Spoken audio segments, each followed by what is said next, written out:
Hey now, welcome to the Kurt Warner Q&A webinar with my new friend, Kurt Warner. I guess about a month and a half or a month or two ago, you had put out a tweet saying, and correct me if I'm wrong, you were like, how come nobody asked me questions like football related? What? I'm here. I'm one of the few, I can't think of another Hall of Famer that's on Twitter going, hey, you guys got football questions? Why is nobody asking? And so people started tagging me because this is what I do. I ask people football questions. And so I said, well, I'll ask you some questions. And you were like, okay, who are you? And we got to talking. And so thank you for coming on, Coach. I'm going to call you Coach invariably. All good. Thank you for your time. Happy Easter and welcome. Thank you very much. I appreciate it. Again, I love talking ball, so I'm always looking for people that actually like to talk ball and get into the weeds a little bit. So I'm glad that you reached out, and let's get going. All right. Yeah, get into the weeds. We will. And Coach has got an exciting new platform that he launched. Let me get this right today, right? We did launch it today. Yes. And we will get to that. The coach has got a new system to help coaches. And so damn it, he's a coach. All right, so we're going to start off with some kind of general NFL questions, and then we'll get into we'll kind of get Kurt warmed up, and then we'll get real deep. I gotta. One of the benefits of doing this is I get to ask a question, and when you put this on, I get to insert my question in. So I have a Pass Pro question for you, but we'll start off light. This question is from Mathis Allen. How did you discover what kind of passer you are? That's a great question. To me, it started very early on.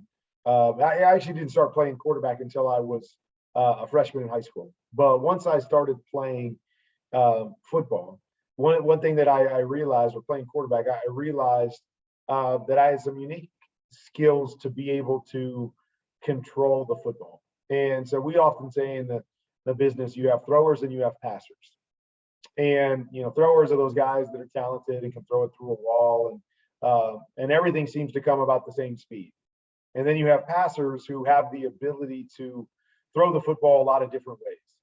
And I realized very early on that I was a passer, that I understood the combination between velocity and touch, and how those are not mutually exclusive, that there's an ability, and I always use the term firm but soft. And my son, who plays quarterback, who's a junior in high school, says, Dad, that's not physics. That can't actually happen. It can't be firm but soft. But I can show him what that means. And so I realized very early on that I could play the game that way, that I may not be the most physically talented thrower in terms of, just arm talent, as we throw that term around. My ability to throw the ball different ways and to throw with touch and timing and anticipation was something that I was very good at very early. And I think a lot of it is because I was an all-around athlete. I played every sport. I did everything that had a ball, every opportunity I had to play, I played. And I think all of those things helped me to learn how to be an athlete. And so there's some people that are athletic, and I think there's other people that are athletes. The ability to control their body, the ability to use their body to do different kinds of movements. And those were all things that I was really, really good at. So I found out very early in the game how to actually play the position, how to use my body, and how to make different kinds of throws. And that really became my signature. People ask me all the time, how far can you throw it, and blah, blah, blah. And I think back to my career, and maybe a handful of times in my entire career did I throw the ball as hard as I could, or did I throw the ball as far as I could. That I don't believe that's a real part of the game, is that the only time I got to throw it really hard is when I'm late. The only time I got to throw it really far is when I'm late. And if I'm on time and I know how to throw things, I don't have to do that. And so I've always looked at myself as a passer, a guy that just understands that part of the game. Can lay it up and over people, can throw it more firm when I need to, was all about accuracy and the technique that went into that, and the ability to throw in different ways. And so those things were things that came really natural to me. And I realized that very early in the game. Those are things that you can teach, but I think there's some people that are naturally more of a passer than they are a thrower. And that was something that that became very evident to me very early.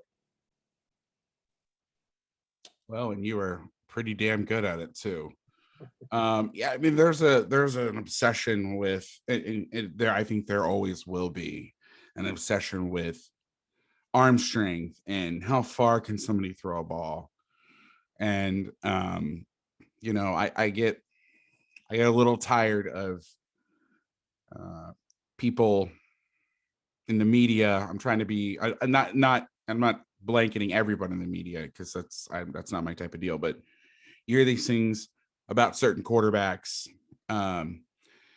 Oh, Brady doesn't have the arm strength, or Breeze didn't have the arm strength. And I know, you know, Breeze struggled a little bit this year, but it doesn't matter if you can get the ball there on time, and you can do it, and you know where to go with the ball. I mean, that's very rarely does the guy with the biggest arm, you know, is he the best quarterback, like you said, thrower and passer. And when you get those two combined, and I think you're selling yourself a little short. I think you had one of the best arms in NFL history, but Well, I always use the term that you have to have enough arm.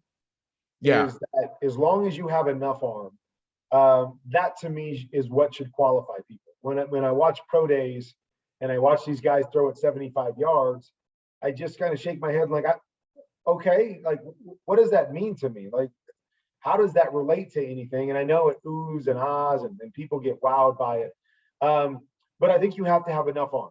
And I think there are guys that don't have, quote, enough arm to play in the NFL. And what I mean by that is guys that can make difference-making throws from different positions. Everybody's got enough arm on a pro day when they're throwing against air. They can throw it far enough, they can throw it hard enough. But there comes times when your feet aren't always connected to your body in terms of making throws. And now do you still have enough arm? And I use the term arm loosely, because to me, it's not really about the arm. When you're off platform, it becomes more about the body than it does about the arm. But the ability to connect those things together where you could put enough velocity on throws when you're not living in a perfect world. And as long as you have enough arm in that sense, to me, nothing else really matters. And yeah, you might be able to get away with a little bit more if you have a stronger arm. But I think that the catch-22 to that is always those that aren't as talented, I believe, in most cases, learn how to play the position better earlier than those that are really talented. Those that are really talented get away with the talent and allow that to carry them a lot further than those that don't have the talent and go, okay, well, that's not going to carry me anymore. So if I want to go to the next level, I better learn how to play this game, and I better learn how to anticipate, and I better be more accurate, and I better have better timing than other guys, or I won't survive. But these other guys that are talented, they go further and further and further without really learning those nuances of the game. And I firmly believe in 99% of the cases that catches up to them, and they get to a higher level, and they can't and again, I don't want to say they can't compete, but they can't just survive on talent alone. And so now they're trying to play catch up and learn the game at a later stage in their career. And most times it swallows them up unless they're just a ridiculous athlete that can overcome it at a ridiculous level. But we all know that's rare. And again, we might see a handful of those in the NFL just because it's the best of the best, and it's, you know, 5 of the however many people in the world that can do that. So it's such a small number. But a lot of guys, I think, get swallowed up because they never learn how to play the game, because talent carries them further and further and further. And ultimately it becomes a disservice, even though it feels like a great benefit in the moment. What do you think? Okay, let's say you decide to become an NFL GM, just throwing it out there. And you're going to evaluate a quarterback. Is there one throw that you really want to see him throw to show that they have enough arm? Is it the 18-yard comeback? Is it Is there a throw? Is there more than one throws? Like, what are the throws you think they have? Like, I don't say bare minimum because I think that's selling it short, but what do you think is like the throw? Like, okay, he's got it. He can, or not that he's got it, but he can at least has, like you said, enough arm. Like, what's the bar? I don't know if you can do it in a workout, Okay. because I mean, I believe I could go out in my backyard right now and do a pro day and make every throw that you're going to ask me to throw. I'm taking you up on that. I'm on my way. We're gonna Okay, have a pro day. let's do it. Let's do it. You got some gas left in the tank? Will they let you come back? Yeah, I don't know if they will. They see the gray hair and they said there's no chance. But the point being is that a lot of those throws you don't really know until you see them in game action, and you see them when they have to make one of those throws and things aren't perfect. In a pro day, that never happens. And so there's not really one throw that I look at and go, okay, that shows me he's got enough. When a guy can step in and drive a throw and doesn't have anybody in front of them, or they're not throwing off schedule, it doesn't really. I mean, all these guys have enough arm. I mean, you don't play at the college level anymore without having enough arm. I often say a lot of these kids in high school have as strong an arm as I ever had in my entire career. And so you just see that more and more. But you move them and you get them moving in different directions and force them to use their body to make a throw, they can't do it. Or if they have to depend on all arm, then they're all over the place with their accuracy, and that's a detriment too. So when I watch pro days or when I watch the combine, I watch how they throw the football. So we go back to that passer versus thrower. I want to know that a guy understands how to throw a 12-yard out. Not can he throw a 12-yard out. I know he can throw it far enough to hit that guy at 12 yards, breaking out. I know that's the case. But can he throw it with touch? Does he understand the timing? When does he let the ball go? Where does he place it? Is he just trying to complete it, or is he trying to put it where only his guy can get it? Does he understand what a defense would do to take that throw away? And if they do that, can he still make that throw anyways because of these other factors? So I want to see guys that understand the bigger picture of how to throw a football, not just whether they can throw it from point A to point B. And so I'm watching that all the time. I'm watching that idea of something being firm but soft. I'm watching the idea of, can they get the ball up and down and get that ball to turn over where it drops into their receiver, or does everything have to go, on a line where if they miss, they miss? I'm looking at all of those things to really tell me, things that I believe will translate. Being a passer and understanding those different kinds of things will always translate. If you have anticipation and timing and placement and understanding of how to make different throws when defense does different things, those things will always translate. Now, arm strength, right? That becomes that question that we talk about. But I still believe most guys that get to the NFL level have enough arm. But there's some that struggle. And like a great example to me is Andy Dalton. I love Andy Dalton. And I think Andy Dalton brings a whole bunch of stuff to the table. It's the reason why he started for a long time, and he's been very successful in the NFL. The problem with Andy is I don't believe he has enough arm strength. And again, he can make all the throws, but it's hard for him to carry you with his right arm, to make those special throws when things aren't perfect, to be able to carry you time and time and time again. I would still put him way above, so many guys that have played this game, but that to me is the distinction. I don't know if Andy Dalton would ever be able to carry his team to a Super Bowl. If they had to throw the football and he had to carry them to a Super Bowl. Great player, played at a high level, been to the playoffs a lot of times, but you see, he goes so far and then he needs some help to be able to go to the next level. And man, once again, 99% of the people that have ever played quarterback ever at any level would say, I'll take it. I'll take what Andy Dalton has. The problem is he's just limited physically at that top level, to get to that top level and that top standard. And that's kind of what I mean, is there's a few guys out there that end up making it, but they're limited with what they can do physically. They make up for it with a lot of other things, but ultimately I believe that is a difference maker between the greats and everybody else, is the ability to make those unique special throws, when things aren't perfect. what's amazing to me is Andy Dalton, as a defensive first coach, Andy Dalton and the TCU offensive staff fundamentally changed how a lot of defense plays spread. The fact that Andy Dalton was the first quarterback to run power read. When you look at him now, and you look at where he is now, obviously he's older and whatever. That play single-handedly changed. I remember when it happened, we were like, well, we got to change how we defend the spread run game. And then when you think about it, it wasn't Pat White. It wasn't, Michael Vick. It was Andy Dalton. Andy Dalton ran the play. Like, that blows my mind, but I digress. By the way, before I move on, I got to give a quick shout out. I know we're having some Zoom issues. People aren't getting invites, whatever, but we have representatives. We've got 55 people right now. Okay.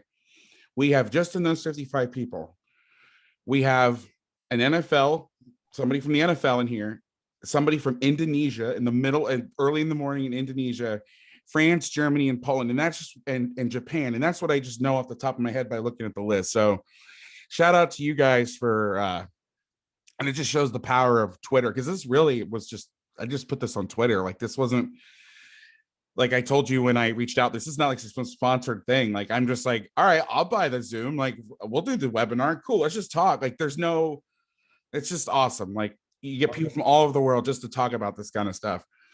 Now, I was going to wait a little later to ask this question, but you kind of teed it up a little bit. And we're talking about playing and how you have to evolve and how you have to use your strengths in different ways. I remember the arm angles you would throw at and some of the things.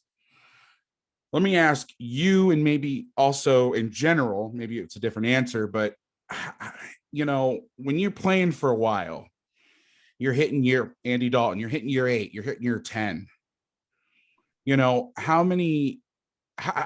especially, let's say, to a player now where the game's starting to evolve at a rapid pace. I feel like the NFL was stagnant for a while in terms of scheme. Everybody was running inside and outside zone, but and minus the outliers. The running joke in the NFL was everybody ran the same offense. And now it seems like with the RPOs and just some of the spread stuff that's coming up, I feel like it's gotten to a point where it's going to start scheme stuff is going to start trickling back down. Guys like Andy Reid who have taken it to the next level, but you're a guy like Andy Dalton. You've been in this league for 10 years, and then all of a sudden you're watching the game moving at a rapid pace. How do you adapt to that? And this is from Safi Mbarki. I hope I said that right. He's the offensive coordinator for Gones of Lyon in France. Pretty awesome. That's awesome.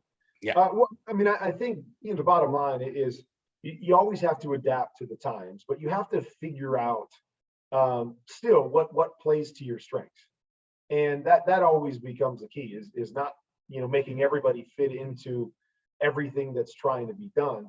And so I think about the RPOs, and as you mentioned, Andy Dalton, who used to run the zone read and pull it and run the football.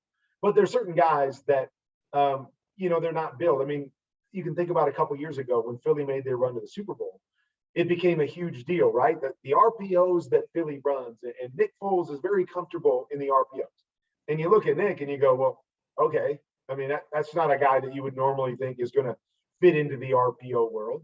No. And so the RPOs with Nick, are truly run pass options, but only run options for the running back, and they're pass options for Nick.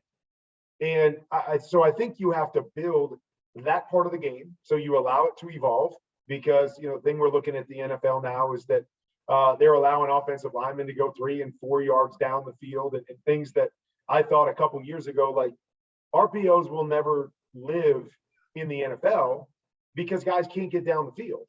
And so if you can only be 1 yard down the field, there's only so much you can do with an RPO. And we've seen that evolve, that they're not calling offensive linemen down the field nearly as much. So you're seeing more advanced plays in the RPO game that are attacking down the field much further than I ever thought would be allowed in the NFL. But back to your point, that the bottom line is you figure out what you can do. You figure out the RPOs that fit your quarterback so you can still do the RPO game and you can still have success in the RPO game. You may not just be able to do everything you could do with another quarterback or with a more athletic quarterback.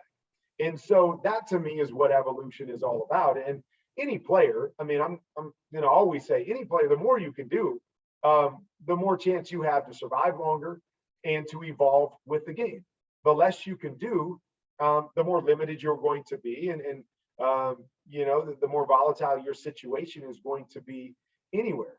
But I believe that I can run the RPO game, that, you know, I could read things and make different throws and throw off platform, which is a big part of the RPOs. Not all often do you get to turn your feet and be accurate with throws. And so I believe I could do that, even though you would never look at me and go, well, that guy's an RPO quarterback. You know, I could do a number of things in that RPO game just because of how I can throw the football and the different angles my body can be when I'm with, and I can still be accurate with it. And so it really comes down to how are you building your offense? What are the skill sets you need to run that offense? And I'm going to contradict you that I still believe about every offense in the NFL is the same. And, you know, there's always tweaks and there's always advances. There's always people that can, you know, think a little bit more outside the box and quarterbacks that can play a little bit more outside the box. You know, some coordinators that'll be a little bit more creative with how they do things. But ultimately the game and what you're trying to attack and how you're trying to attack it stays very, very similar in structure alone. You know, the creativity and motions and formations and things like that. But you go back to plays and, you know, very seldom am I, you know, when I'm taking my notes, am I writing down, oh my gosh, never seen that play before. You know, most of the time I'm like, okay, that's the fourth time I've seen that this Sunday. And then everybody copies it and tries to do it. And some of the details with certain people doing it are going to be better than what other people do because they've got a better sense of the details. But, you know, the game takes different shapes and forms. And I'd simply, you know, I always come back to the idea, if you can be a passer and you can understand that part of things and process and react things, you'll be able to evolve with the game. I don't believe the NFL will ever be a game where you have to be a great athlete at the quarterback position. Does it save you? Of course. Are there things that you can do with an athlete that you can't do with anybody else? Of course there is. But I ultimately believe if you can process and throw the football and be accurate with the football, there will be a place for you in the NFL forever. I don't think that will ever change. I think it'll be more rare to find the great athletes that can play quarterback than it will be for the great quarterbacks that are average athletes. Even moving forward, there's just not very many Lamar Jacksons. And so we want to think that we can transform the NFL to be that kind of offense. I'm going to argue that we won't see that but a handful of times over the next decade, because there is only one Lamar Jackson. There is only one guy that can survive in that world year in and year out. And we're still waiting to see how long can he survive in that world. You know, he's ultra talented, but, you know, what's the shelf life for that talent? Now, maybe with him, it extends, you know, beyond what we've ever seen before. But that physicality and the ability to run and the ability to have the gear that he has, I don't know how long that lasts. I mean, we think of these running backs that, you know, start to, you know, slow down at the age of 30. And, you know, will that be the same for a guy like Lamar Jackson playing that position? I hope not. And I think he's an outlier, even if that is the case. So ultimately, I think you're going to have more guys that have to play inside the pocket and have to figure out and evolve to some degree with the game. So you can still do that innovative stuff, but you'll still primarily win and play the game the way that you've always played it. Great stuff. Yeah, there is only one Lamar Jackson. And I think it goes back to, you know, my ultimately flawed question where I said, you know, what's the one throw? It's, you try to take something, you know, I think we as people, we want to understand things. We want to be scientific about it. And playing the quarterback position, it's not a science. There's no formula. And I mean, you see guys like a Tom Brady and a Pat Mahomes. I don't know if you could get two more different types of players, and they're playing the same position and they're both having success. And I think we try to take these traits and we try to parse it out and try to Frankenstein something together. And that's not how it works. I mean, obviously, I don't need to tell you that, but I think that's going to be, I mean, we're still hung up on 40 times. We're still, I mean, and again, there's a certain, like you said, with arm strength, you have to have enough speed to play in the league. But Ed Reed was never going to win any 40 competitions. Yeah. But he played super fast. I mean, it's anyway. Yeah. All right. Interesting question. What opponent? So I'll split this into two parts. What opponent was the most challenging to play against and why? So I'm going to say, what team did you play against? And then what was the one player you were like, okay. And that is from Dave Adams. He's the DC at Orono High School in Orono, Minnesota. Hope I said that right.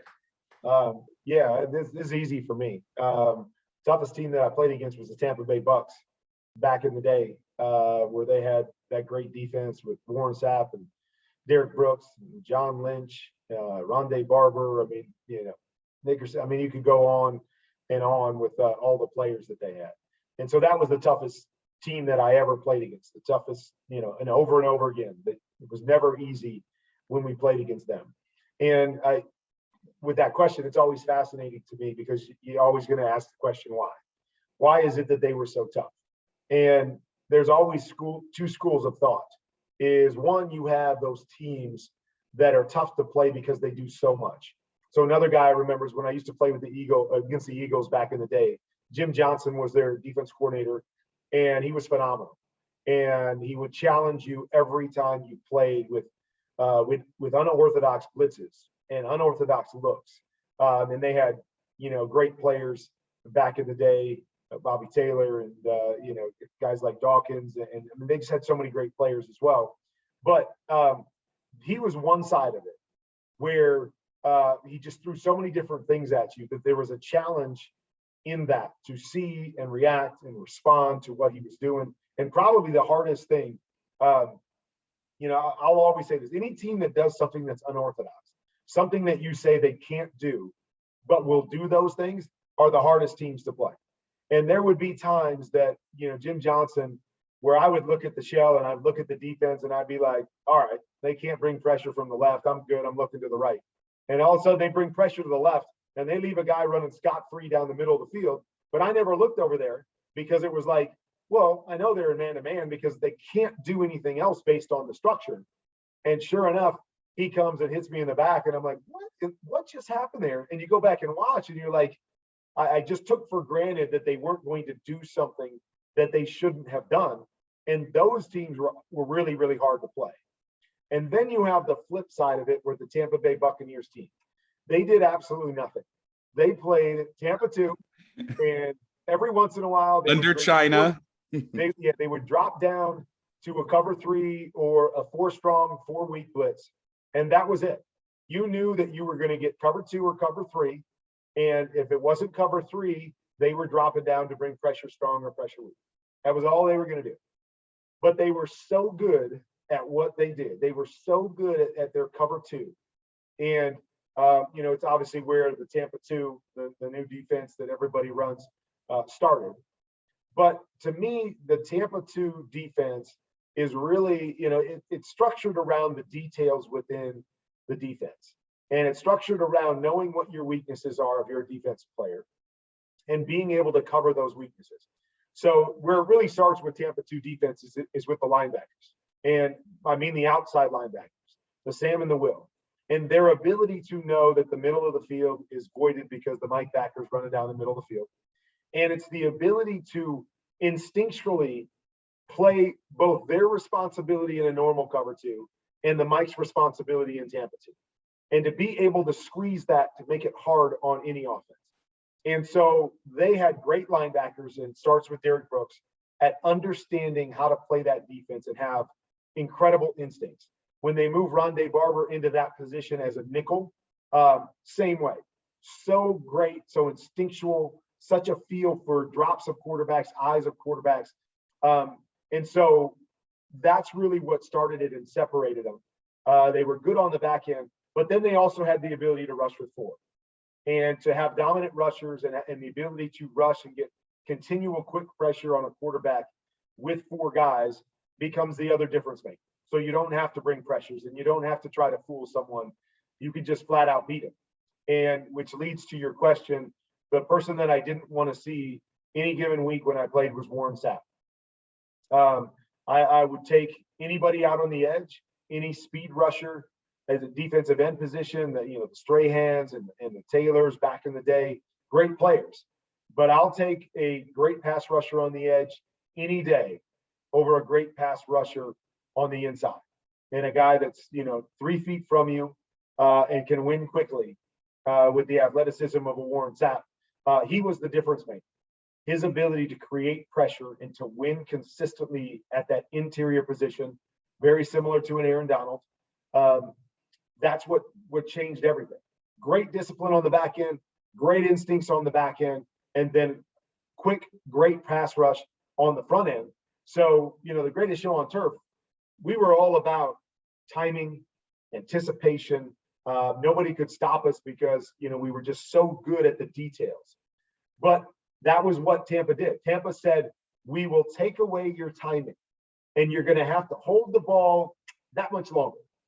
And when we make you hold it that much longer, we'll get pressure on you and we will screw everything up. And so if you couldn't force us to get off of our timing, I don't think you could stop us. But Tampa was so good at playing the details of that coverage. And so, again, going back to my initial point, they didn't want to do a lot of things. They just said, we're going to be great at what we do.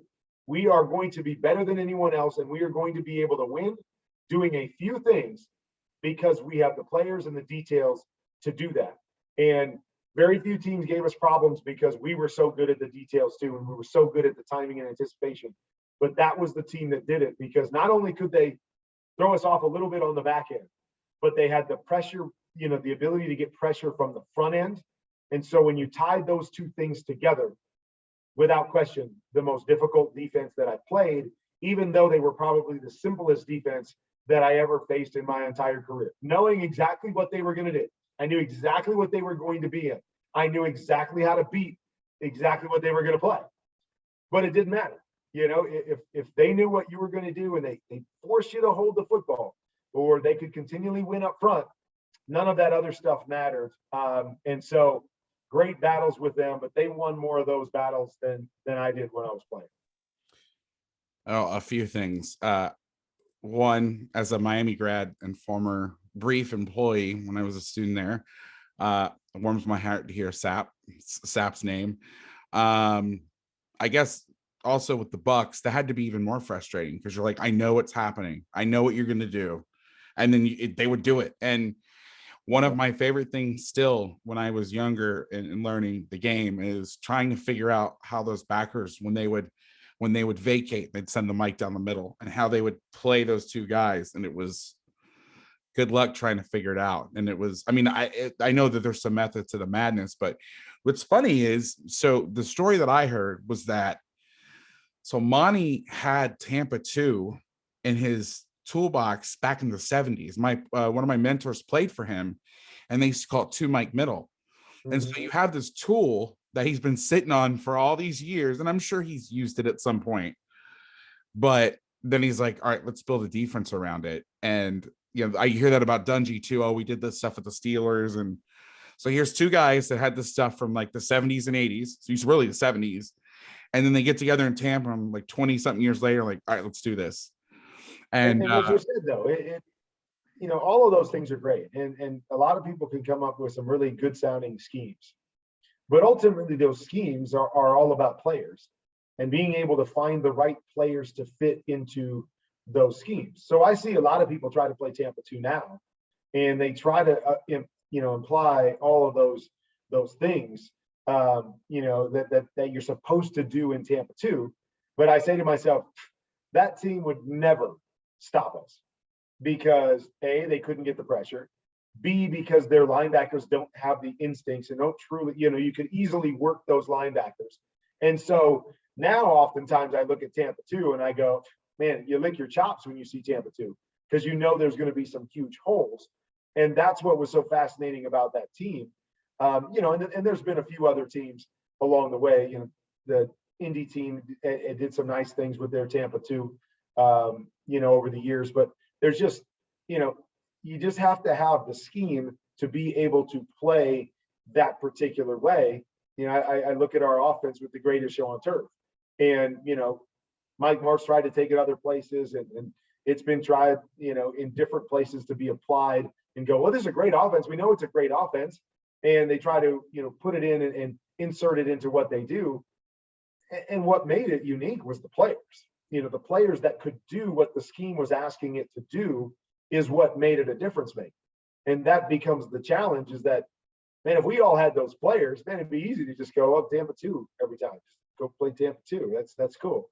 But most teams can. And so that becomes the challenge for these coaches to go, okay, it sounds really good and I'd love to play it, but we don't have the players to do it. So now I've got to try to scheme up success, or I've got to find a system that fits what we do, personnel wise. And, that's the challenge. You might have 8 pieces, but you don't have the other 3 that really makes it the kind of defense that you want it to be. And you saw that. I mean, like you said, you saw the blueprint. I feel like this now where, how do I say this nicely? It's the day after Easter. I want to be nice. You see guys hiring these Seattle guys for defense. Oh, we're just going to run the cover 3. Pete Carroll's cover 3. It's like, huh? 3D. I mean, if you open up like the air raid playbook, on the cover, it's number 1 was like something yards after catch is the key. Number 2, everything works versus cover 3. It ain't the damn cover 3 or the 60-40 safety split. It's that you have a bunch of guys who are going to be wearing jackets like yours doing it. You know what I mean? And you see these guys that like get hired because they coached in Seattle, and it's just like, what? Well, and it's the discipline of the cover 3 as well. It's the understanding of the spacing. And, and even that cover 3 has a kind of Tampa element to it with that backside linebacker. And it's understanding what your role becomes as a backside linebacker when you have to chase in the hole and when you have to stay in your spot. And so, but again, you can teach the theory of it. Yeah. But if guys don't understand that, and like I said, specifically spacing, and, defenses having to understand what the weakness of their defense is, and the ability to cover the weakness of that defense, because every defense has weaknesses. Right. And you can figure out how to exploit it. But the teams that are really good are the ones that limit or shrink the opportunity to exploit that defense, or they change it up enough that you can't counter them quite right. But yeah, very seldom are you going to get 11 guys. And that's why when you get the Legion of Boom, or you get, the Tampa defense of that era, you realize how special it was, because you can't put all those pieces together very often. You want to, but it doesn't fit and it doesn't work. And so now you've got 2 or 3 guys that don't fit, that you're trying to play that defense with. And ultimately you're like, well, that in and of itself is enough for the other team to go, everything's open against cover 3. Right. Well, and it's also why Bobby Wagner makes like $12 million a year or whatever. I don't know. All right, we've warmed you up. We're gonna get really deep now on the X's and O's. All right. When you said yes, the first thing I wrote down on my notebook was ask about Pass Pro. Okay. So I want to talk about your time at the greatest show on turf. What were your main protections? How did you run them? Was it more four man? Yep. I bet if Mike could have, he would have done 4-man protections and got an extra guy out. Yes, 5 and 6-man protections. How much control did you have over it? Just kind of walk us through, if you wouldn't mind, the Pass Pro element. This is for the nerds. Like this is for, I know a lot of people are like, yes, he asked it. Well, our Pass Pros, we wanted to live in 5 and 6-man protection. We did not want to keep anybody extra in. And if we could, as you said, we would have put, 4-man protection, but we wanted to live in 5-man protection, from a couple different standpoints. I mean, first and foremost, we wanted to live there because we had Marshall Faulk, and you don't want Marshall to have to block. I mean, it makes no sense. It's a benefit to the defense, an advantage to the defense when Marshall's blocking as opposed to going out the pass route. So we wanted to be a 5-out team. Usually, the bulk of what we did would be either 5 or 6 man. We would always mix in a 7 or 8 man protection here and there, but that is where we started, and we wanted to finish because we wanted to play fast. We wanted to put the pressure on the defense. And again, I was very good in that world. I was very good at seeing what I needed to see and getting the ball out of my hands, being able to attack pressure. And that really becomes the key with a 5-man protection. Is I think a lot of people would love to sit here and go, I want to do more 5-man protection. And that's great. But you better make sure the guy behind center truly knows what he's looking at, and you really build your protections into what plays to his strengths. And so in simplest form, I'm a guy that doesn't like to make those things complicated. I like to keep protections as simple as possible. And I like to keep them as congruent as possible through the layers. And so I want 5-man protection to look like 6-man protection, to look like 7-man protection to some degree. And I'd like to stay in that world. Now, there's always times where we can get away from that, and we can do different things. Or for me, I was okay with us having double hots, meaning hots on both sides when we went 5-man protection. But the simplest way was, okay, let's protect my backside every time. Okay, we're going to protect the backside. I'm going to keep my hots out the front side, and I don't have to have a two-way go where I've got to know what's happening on both sides. But I had, the ability to see that and process things very quickly. So if it was a benefit for us, we could slide either direction. We could protect the box. We could do whatever we wanted to do from a protection standpoint, because I could figure out how to deal from there. And so in simplistic forms, 5-man, we would protect the weak side. And then you go to 6-man, we protect the weak side with our back. And so everything stays out the front side is how we always started our protections. Always had the ability to adjust protections. I didn't like adjusted protections. I didn't care to pick it up. Really? I wanted to beat it with a throw. And there's two philosophies, right? One philosophy is solve all the answers. Solve them by solving them before the snap. And there's a lot of teams out there that you would see do that, and they would go, okay, I want to slide it this way, and I'm going to re-mic it, and I'm going to protect this over here, and then I'm going to try to throw it down the field. I was the exact opposite. That I said, I will solve these problems as soon as the ball snaps, and we'll have just as much success solving it that way as we would trying to pick it up. And so I had the ability to change protections. I had the ability to re-mic things and try to pick things up. And, at times I would do that depending on situational football. But most of the time, I would say, I'm going to beat you with a hot, and I am going to hit you where you're not, and I'm going to make you tackle us. And that was how I wanted to play the game. And so that was the bulk of what I would do. Was I always had to have answers. I had to know, where my issues were, where my quick throws were, how I was going to attack man versus zone dog, all of that stuff. But that's how I preferred to do it. And again, a lot of it comes down to what is your strength. I watched Peyton Manning, and Peyton Manning is obviously a rare beast, and Peyton Manning was the best I believe our game has ever seen at being able to know what was coming before the snap, being able to see whatever he saw and pick things up and understand the nuances of a defense and all of that. I very quickly in my career learned that's not how I play football. I was not better before the snap trying to pick all this stuff up and figure out what a team was doing. I was better in the moment after the snap. And I would argue that Peyton wasn't as good after the snap as he was before the snap. And obviously he's a great player, so he could do both, no question. But he wasn't as good at seeing and reacting, at throwing hots and getting the ball out of his hands as he was at changing protections and getting guys into the right spot. And so a lot of it came back to what was my strength? Where did I feel most comfortable? And I felt most comfortable reacting as opposed to trying to play the game ahead of time. And I think that becomes extremely important because I've worked with some quarterbacks that have been around Peyton Manning. And it's interesting when you watch them go to the board and start talking through protections just like you did. And they start giving you like 12 different solutions. And I'm like, that stuff is all great, but dude, you got 5 seconds.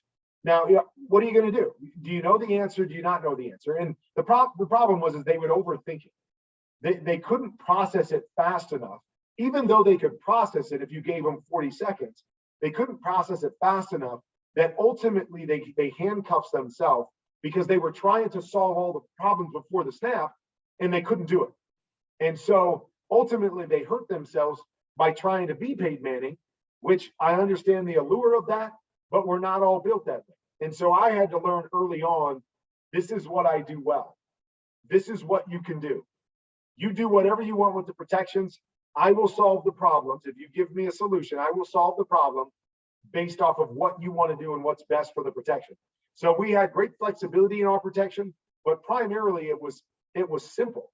We didn't overthink it, right? It was as simple as we're going to take the 4 down and we're going to block the will in every protection.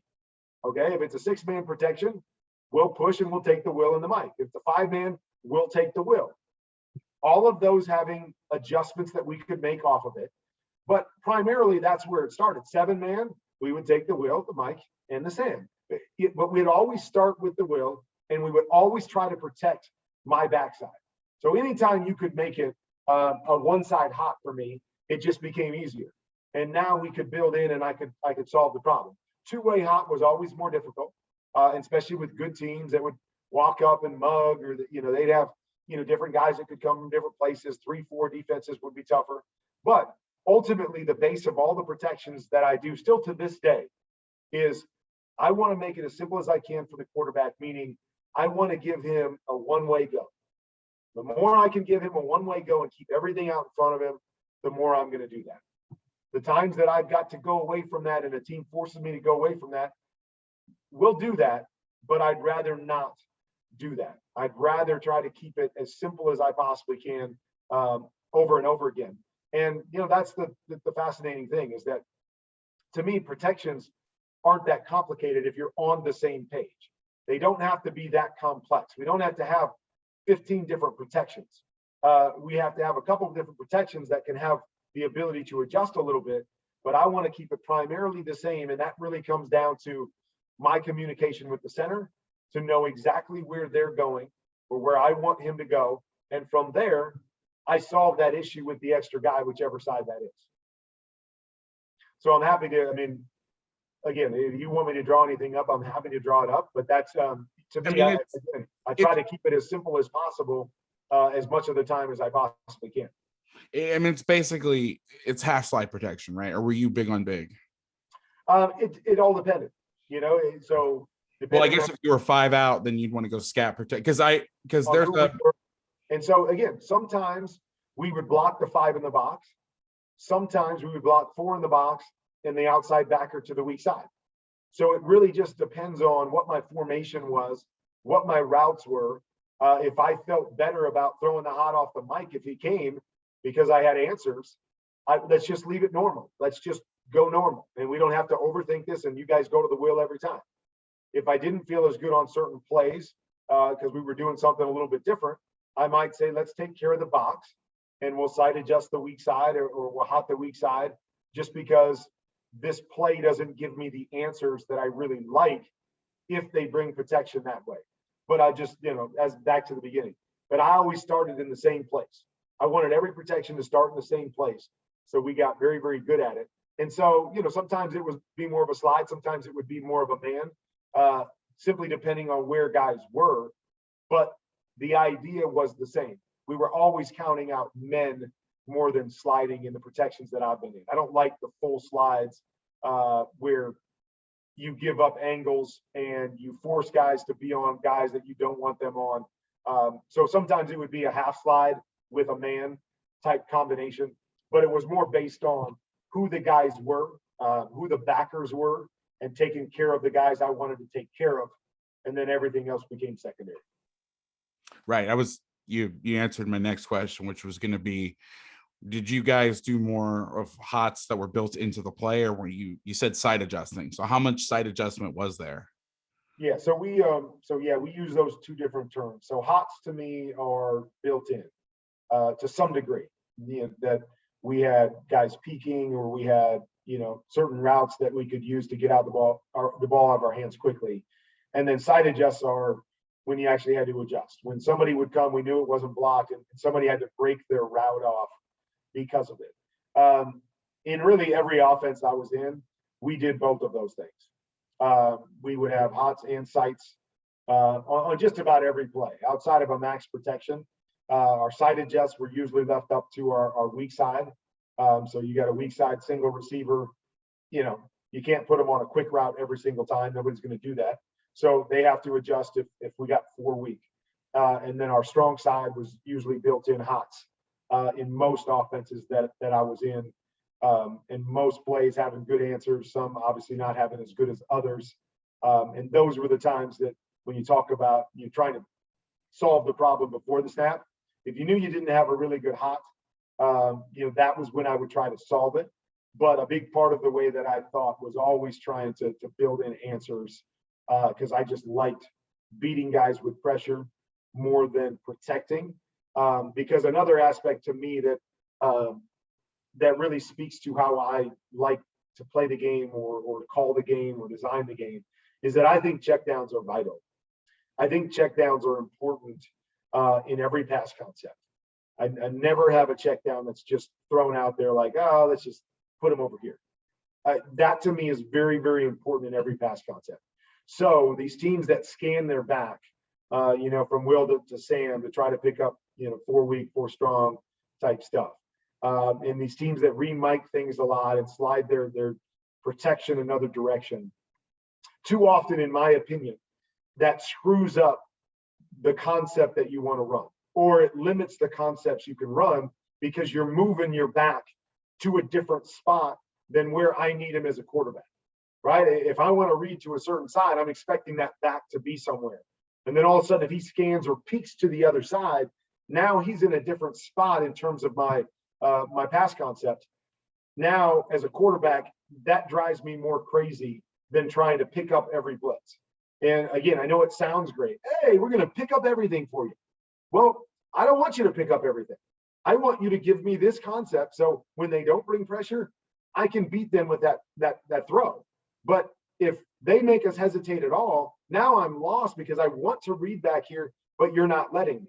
And that happens more times than you can imagine, or other times where you say scan, and so your back goes the wrong direction first because Sam looks like he's more of a threat. Let me step over there, and now all of a sudden the Will linebacker's coming and hit me, and I'm going, what are we doing here? Like, let's just protect this. Let me deal with what's on the other side instead of having somebody else try to guess. I like to take the guesswork out of everything. I don't want to have to guess. I want to know. And if it's on me to have to solve it, I'll solve it. I don't want somebody else to, if we got a choice, we'll let this guy solve it or I'll solve it. Let me solve it. Put the pressure on me. Everybody just run fast, go where you're supposed to go, and let me deal with those issues. So that's how I like to deal with protections. And I still, to this day, I like to keep it as simple as possible, have as much of the same protections. But, again, I'll have a 6-man protection, and I'm going to always make sure that I have a chance for my back to go weak or my back to go strong, because I might need my back in the check down on a particular concept. So I always want to make sure I have the ability to turn different ways, or, sometimes those become different protections. But I want my back to be able to go in a lot of different places within my protections. So that's probably the one thing I change. But in essence, it's still primarily the same protections over and over again, just a matter of who's picking up whom. But I'm going to take care of the same 5 guys, the same 6 guys, the same 7 guys 99% of the time, and then we'll adjust it here and there, just because it's a one-off in a certain situation. How would your approach change when you played a guy? Now, I know Johnson, which, by the way, I forgot to mention earlier. I think Jim Johnson is, I'm going to go ahead and say it, and I'm sure in 5 minutes, like, oh, no, that guy too. I'd say Jim Johnson's probably the most underrated defensive coordinator in the history of the NFL. Or I don't know the history of the NFL in the last 20 years. What he did, and I think part of it is as a high school coach, We look for information online. I'm currently, as you're talking, I'm scrolling through the 99 Rams playbook that's online, because I was looking for a play where the back was free release and I was going to ask you about, but I made it to play action passes, so I didn't get there yet. But none of the Johnson stuff got online. And I think he also, his tree, and it's harder at the NFL. I mean, college stuff, those coaches will give out their stuff. I mean, it's crazy what coaches will give out. And so, but I think it's a mixture of, especially in the coaching community, Johnson didn't have a lot of guys off his tree besides Spags that really made a name. I mean, and it's the NFL and it's more private. And there's the information to really get released out there. But I think he's one of the most underrated coordinators. I mean, the stuff that he did, the double A gap mug stuff that everybody and their brothers doing Zimmer at Minnesota. He was really, he didn't invent double A gap pressure, but he really made it, I think, made it what it became. Yeah. So he probably was a little easier to diagnose, though. I mean, well, that's not true. You said it was hard, but in the sense that they were showing man. But a guy like, my original question was, when you played a guy like LeBeau, when you knew you were going to get those where he was either zone replacing and only bringing four, they call them creepers now. That's like the cool kids say, including me. I'm a cool kid. And the fire zone stuff where you're bringing five and you're dropping six, when they're trying to trap your hots or trap your side adjusts, when they're not just, it's not just man pressure, but they're trying to trick you, and it's all coordinated with one side coming. How did you change your approach blocking that stuff? Was it one of those where you were going to also try to solve? Would you just kind of play your game, or would you have a special plan? Yeah, I mean, they obviously could do a lot of different things, but a key for me whenever you played against teams that were 3-4 teams and they were built around their linebackers, spread them out. And so that was always our goal when we played them, and it played to our personnel a lot of times with teams that I was on too. But if you're going to use James Harrison as a linebacker, I'm going to go four wide and I'm going to make you decide. You're either going to put him as a fourth down guy, which is great. Now we just simplified your system and now you can't do nearly what you wanted to do, or you're going to have to play him in space sometimes. And you play him in space, we'll take advantage that way. Or worst case scenario, even if you didn't want to play him in space, even if I moved him 4 or 5 yards off the edge and you wanted to bring pressure off the edge, now it gave me a bigger and a better chance to be able to react to it and attack you with it. The more compact you were, the harder it was, because, they can shift the front either direction. They can bring pressure in so many different ways. They've got so many different zone blitzes that you play into their hands when you can allow them to play their scheme. It was the same with Baltimore when they were going good. Every time we played them, spread them out. Let's get them in four wide. Let's put them out in space, and let's force them to try to do all of that fun stuff from distance, or let's force them to show us their hand ahead of time, because there's too many things that they can do that if we just sit back here, we're sitting ducks. And so that was how I like to play those kinds of teams. Was force them away from their strength, and their strength was, their linebackers. And so you had to force their linebackers to do something else, because if you didn't, it was going to be a hard play all day long, because of the number of things that they could do, and just because of personnel. I mean, they always had great linebackers. They always had guys that could rush and cover and run and do all of those things. So that was the first reaction every time that I played against the Steelers. And we can go back to the Super Bowl in 2008. I begged our coaches all week long to let me go no huddle four wide from the start of that game. And let's force them to be something that they're not. The number one defense in the league. Let's force them to be something that they're not. Let's get them out in space. Let's let them tell us what they're going to do. And I don't think they can stop us. And my coaches were a little bit worried about it. Like, okay, if we put them out there and, we're releasing guys and short edge all the time, you're going to get, beat up. And I'm like, that's what I do. What I do is I get the ball out of my hands. And trust me, it's easier when it got more guys going out for me to see and react to that. But so we kind of played the slow game in the first half. And then obviously we fell behind, and we played the four wide game in the second half. And they couldn't stop us in the second half because we simplified everything that they did. And that became the key to me when I was playing against those teams.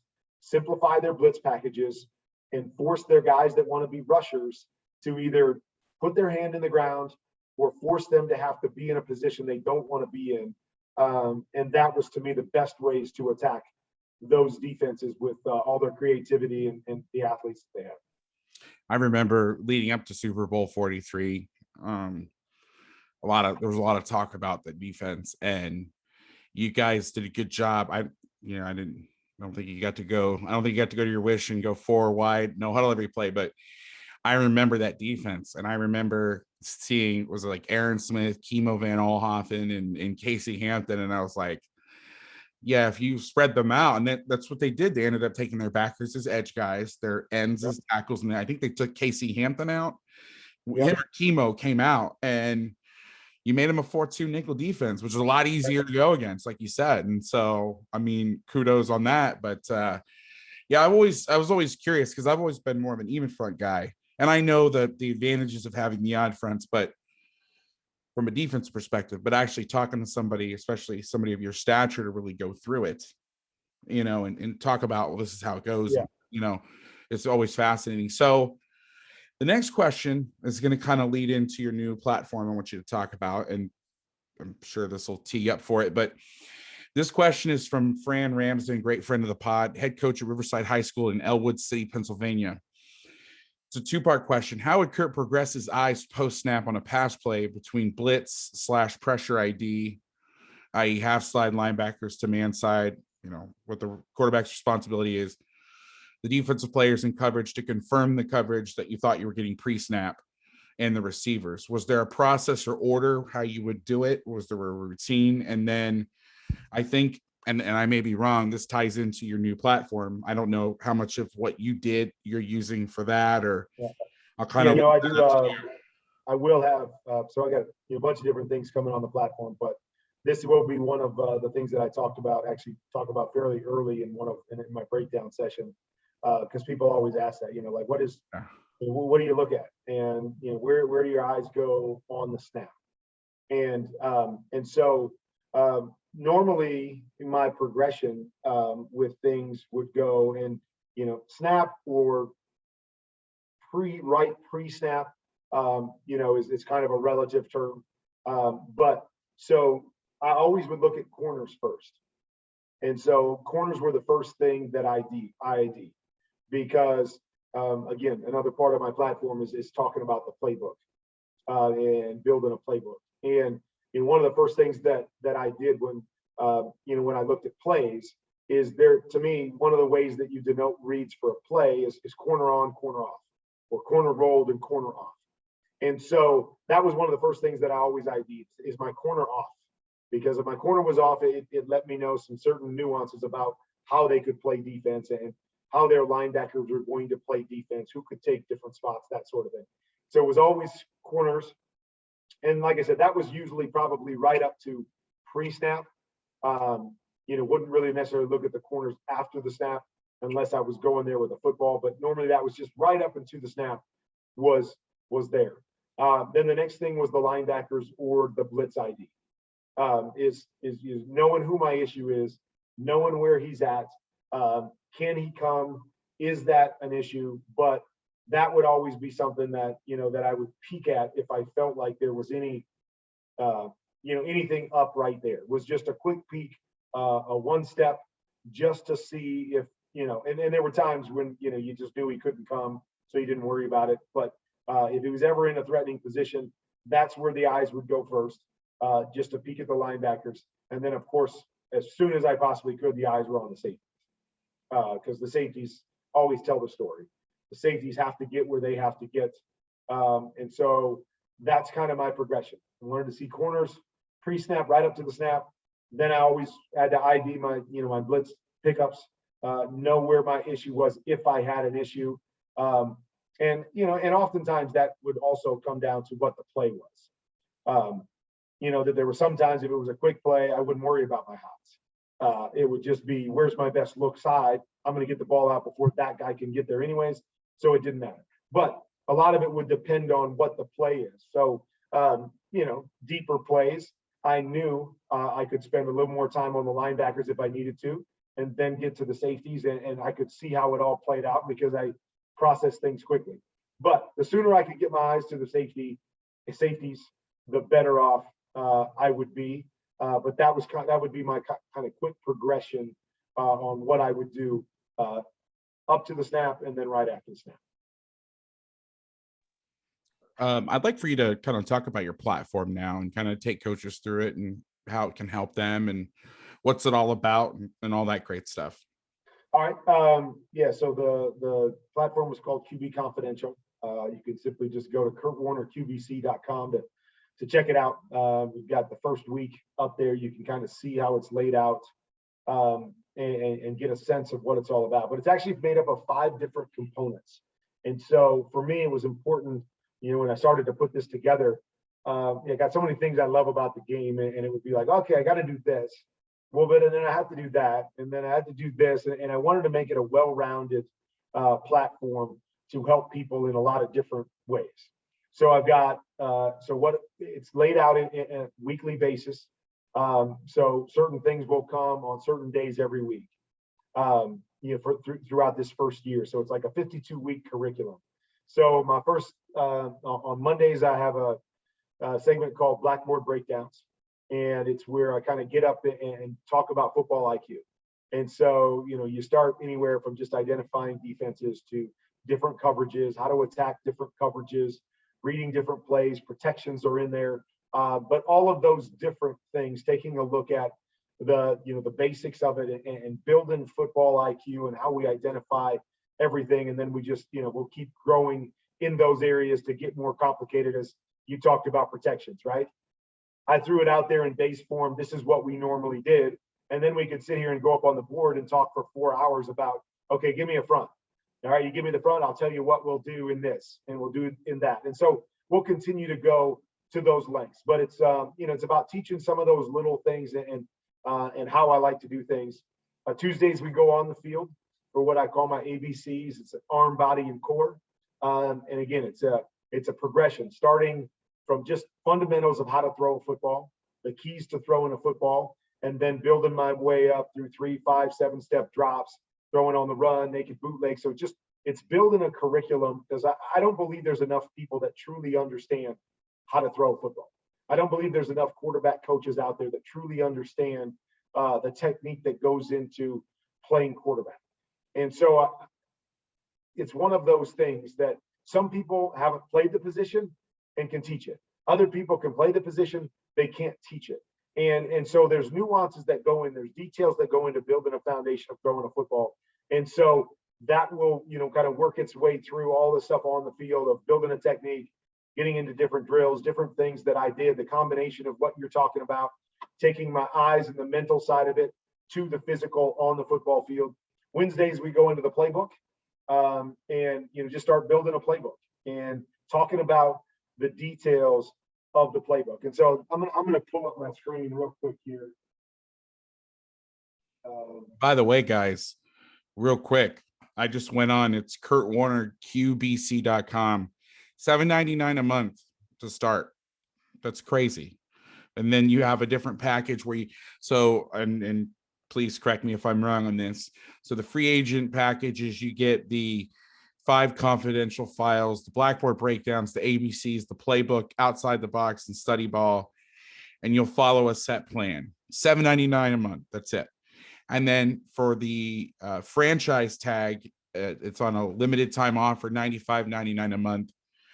You get all that, plus you can skip around, and you can. Well, so here's the thing, Coach. So yeah, I don't want to take it. No, you're right on, but here's the thing: is that I kind of look at it like a TV show that you're watching on TV, and so you'll notice on there that the price is actually the same right now for the free agent and the franchise, because we're releasing things on a weekly basis. So right now, obviously, there's no back catalog. So there's a big part of this for me is, even though we're going to have that package, and once we get a month or 2 down the road, there will be a bunch of stuff in a catalog that you can binge watch.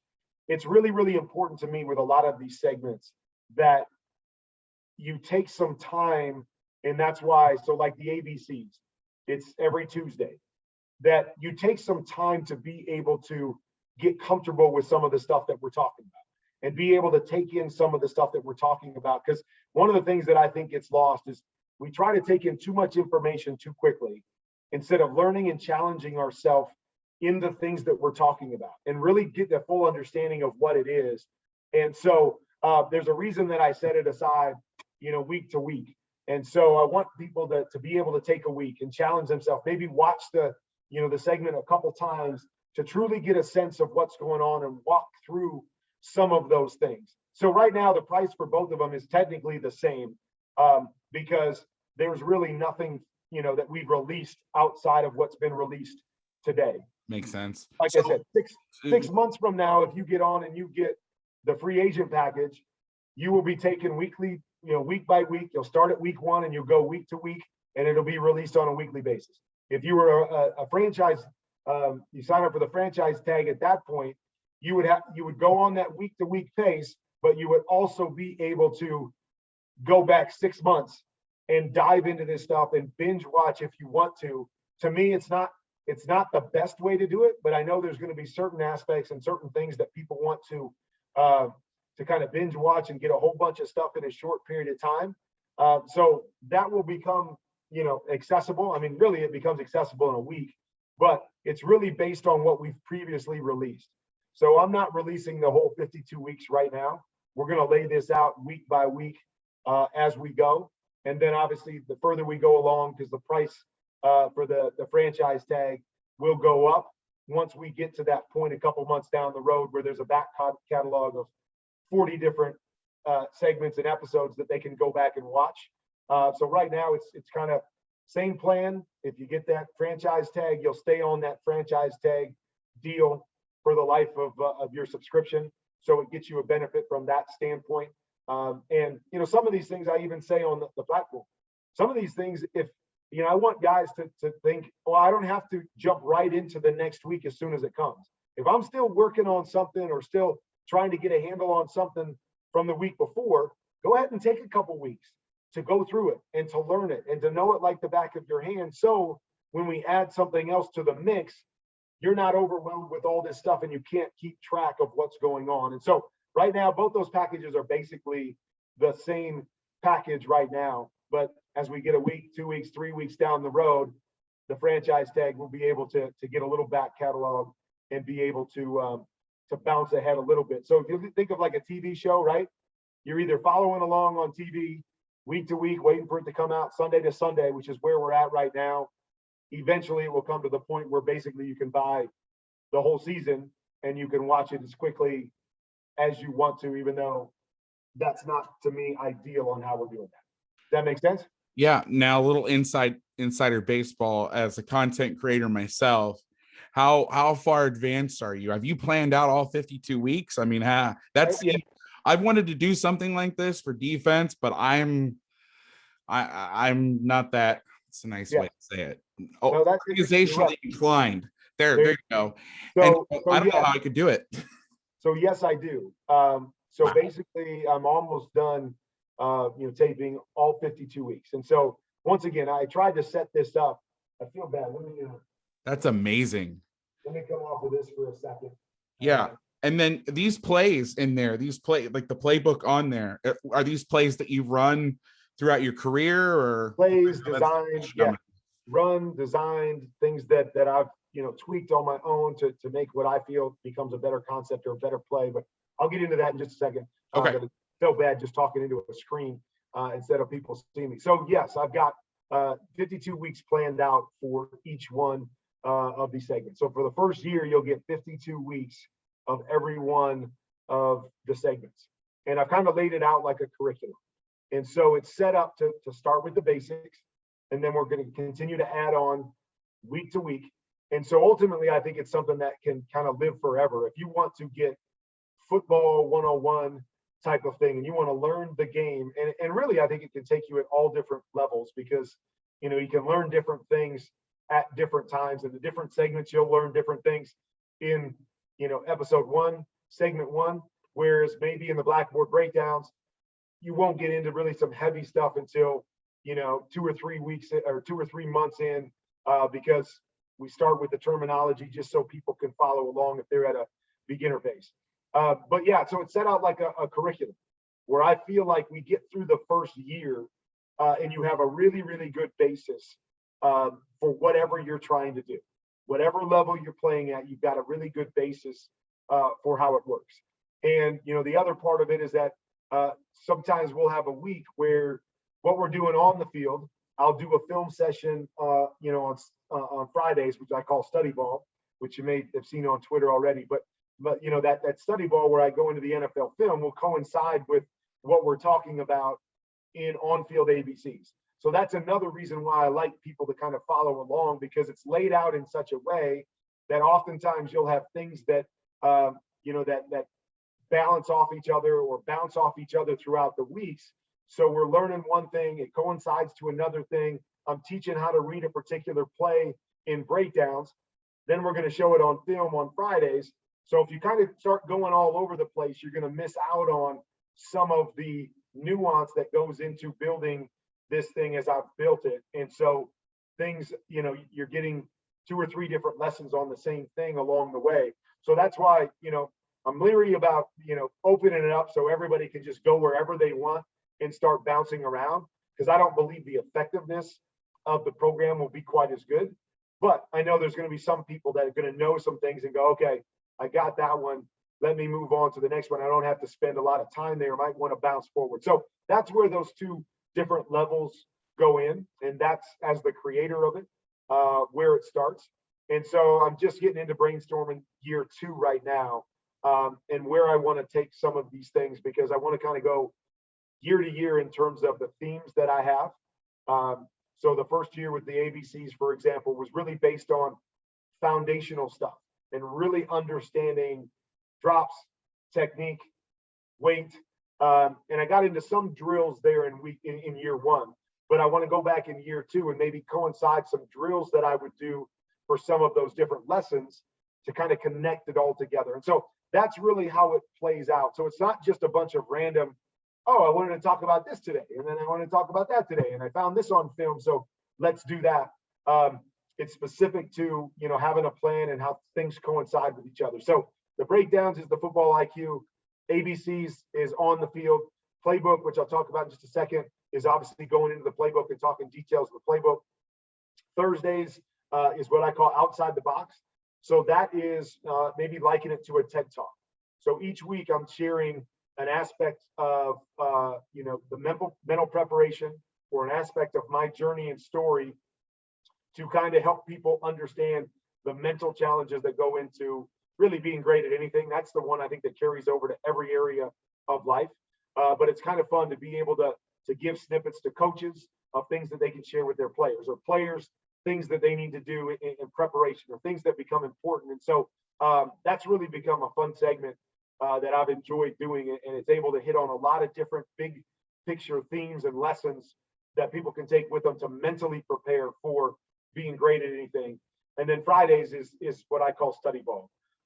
And so, as I kind of set it up, as a curriculum, like I said, so instead of study hall, we have study ball, where we go into the film room, we break down NFL film, we kind of learn from the pros and talk about some of those nuances that go throughout the rest of the platform on Fridays. There'll also be a coach's zone there, where I wanted to make it interactive. So if there's people that have questions on lessons, or they have things that they would like to see me break down, there's an area there where they can hit me with questions, and I can do some video answers throughout the weeks. Or, as I said, if they become a little more in depth, or something maybe that I've missed, something I should have gone into more detail with, that's a great way for me to shape some of the upcoming episodes that are out there. And so that's kind of how it's laid out. If that makes sense, if you have any questions, hit me with the questions. And otherwise, I'm going to jump into my screen here. And so just to give you a sense of what it's all about. So if you've been on the platform and saw the video for today, you'll know a little of this. If not, you'll see that I've got those 5 primary questions there in that box. And so the way I treat the playbook is I feel like every play has its own story. And so even though as I get to the later episodes and we've done some of this, you'll always see this up in the corner of my screen somewhere where we're always reminded of these 5 questions that I always ask when I'm, designing a play, or when I'm running a play, when I'm, quarterback processing a play. I always take these 5 things into consideration. So as I said, every play has its own story.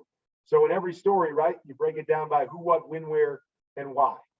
And so a big part of what I do is kind of take people through answering those questions. When we design a play, we always design a play with a particular primary receiver in mind, right? Oh, I want to throw the corner route. I saw the last team play corner route. I want to throw the corner route on this particular play. So I know who my primary guy is on any given play. Then you'll have your secondary plays off of that, but you always have one guy you're trying to get the football to. So you answer that question first. Who's my primary on this particular play? What D or defender am I trying to attack? What is this play designed for? Is it designed to be a particular coverage? And within that coverage, what defender am I trying to attack? So in other words, where are my eyes going to go as a quarterback against a particular coverage, or on this particular play? Where do they need to go? When to throw? That to me becomes so vital. Not just quarterbacks drop and all of that, but depth of routes. How we run our routes, how we use our secondary routes to complement the timing of our first route. We're not just throwing a bunch of stuff on a board. We've got to make sure that the routes coincide with each other based on when I want to make a particular throw. Where's my biggest problem? I think this is one of those questions that a lot of people don't ask. A lot of people design a play and they go, okay, who am I going to beat on this play? And so let's just say, for instance, we draw just the old smash concept right here. So we have our corner and we have our hitch out there. Everybody likes to run this play, and when you're running this play, I'm not a huge fan of this play, but when you're running this play, basically the idea is I'm going to high-low this corner out there, that defender that's out there, right? I mean, that's football 101. So we put this play in. But in this particular case, when I know I've got the corner off, I'm going to expect the corner to probably drop back and take the corner out every time. So yeah, I'm going to try to hit the hitch, but this guy right here, that Sam linebacker, is the guy that would answer the question for number 4. He's my biggest problem. I'm going to beat the corner with this throw. I'm either going to throw the hitch and beat him, or I'm going to throw it over his head and beat him with the corner. So I'm not worried about the corner. That would be number 2. That's the defender that I'm trying to attack. But my biggest problem is this Sam linebacker. If this Sam linebacker turns and buzzes outside, what am I doing on this play? Where's my answer on this play? So I always ask that question as I go through this, is what's my biggest problem on the play? And if it's the Sam linebacker, then I need to have an answer for it, or at least I need to know as a quarterback what my biggest problem is, so I can make sure I identify that very quickly and understand if I can read to that side or if I can't. Or if that guy does this, then I got to respond with my answer to that. Just for instance, let's just say we knew that on this particular play, so I'm going to put my back on a hook check down right there. So I know that corner's off. I don't have that. I'm going to take the hitch. So Sam buzzes to it. Now I've got a guy replacing what really is the biggest problem in this play. And now I've got an answer for that guy. And then the last part, the why to the route technique, and why we run releases like we run them, why we attack from a certain place, why we formation teams a certain way, what advantage that gives us. So that's just an idea of how I go about the playbook portion of QBC, breaking down even the simplest plays by answering those questions and being able to see how the littlest things make a huge difference. I'm a big believer that when you're creating a play, the simpler you can make the game as quickly as possible, the better off you're going to be, right? So I want to make the game as simple as possible, as quickly as possible. And the other thing is I'm always about moving defenders. We don't get any kind of advantage if we don't force the defense to move as soon as we possibly can. So a big part of that becomes those nuances too, is how do I move a defender? How do I allow the read to become easier and simpler for my quarterback on a particular play? And so that's just an idea of how I dive into different plays and the nuances that go into the different plays. But it's about telling the story of each play and being able to share things with people that they may not have thought of. A lot of people will just go, oh yeah, we run smash, because everybody runs smash. Well, okay, what are your details? How do you run it? How do you release? What's the key on that play? Who's the biggest problem? Who am I worried about as a quarterback?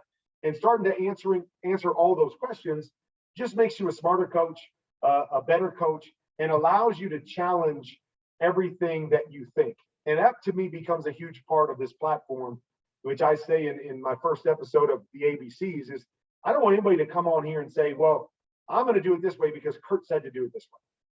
What I want is I want people to come on the platform and challenge everything that I say. Okay, what do I do? Why did he say that? Why does he do it that way? Oh, well, that's the reasoning behind it. And then you start to challenge, okay, this is what I've done in the past, and this is what Kurt's saying to do. Okay, which makes more sense? Let me challenge both of them and then figure out what the best plan is for me. And that to me is how we become better coaches, is we challenge each other. We open ourselves up to being challenged and to be able to have an answer for everything we do and why we do it. And so that to me becomes a big part of this platform is, sharing with you what we do and or what I do and why I do it, and then being able to challenge that. And I look forward to coaches challenging me and throwing different things out there and being able to have debate on all of those things. So that's where the Coach's Zone can really come in and what excites me about it, because there's going to probably be things that I didn't think about, or somebody reaches out and goes, this is my favorite play, tell me what, because you mentioned the air raid, and so the old mesh play, which I hate the mesh play, but I know that's why? I gotta ask why. That is sacrilegious in in the air raid system. Why? Because I'm not a big fan of plays that attack different zones. Now, is there a place for the mesh? Of course there is. And there's nuances, or there's offshoots of the true mesh play that I love and that apply.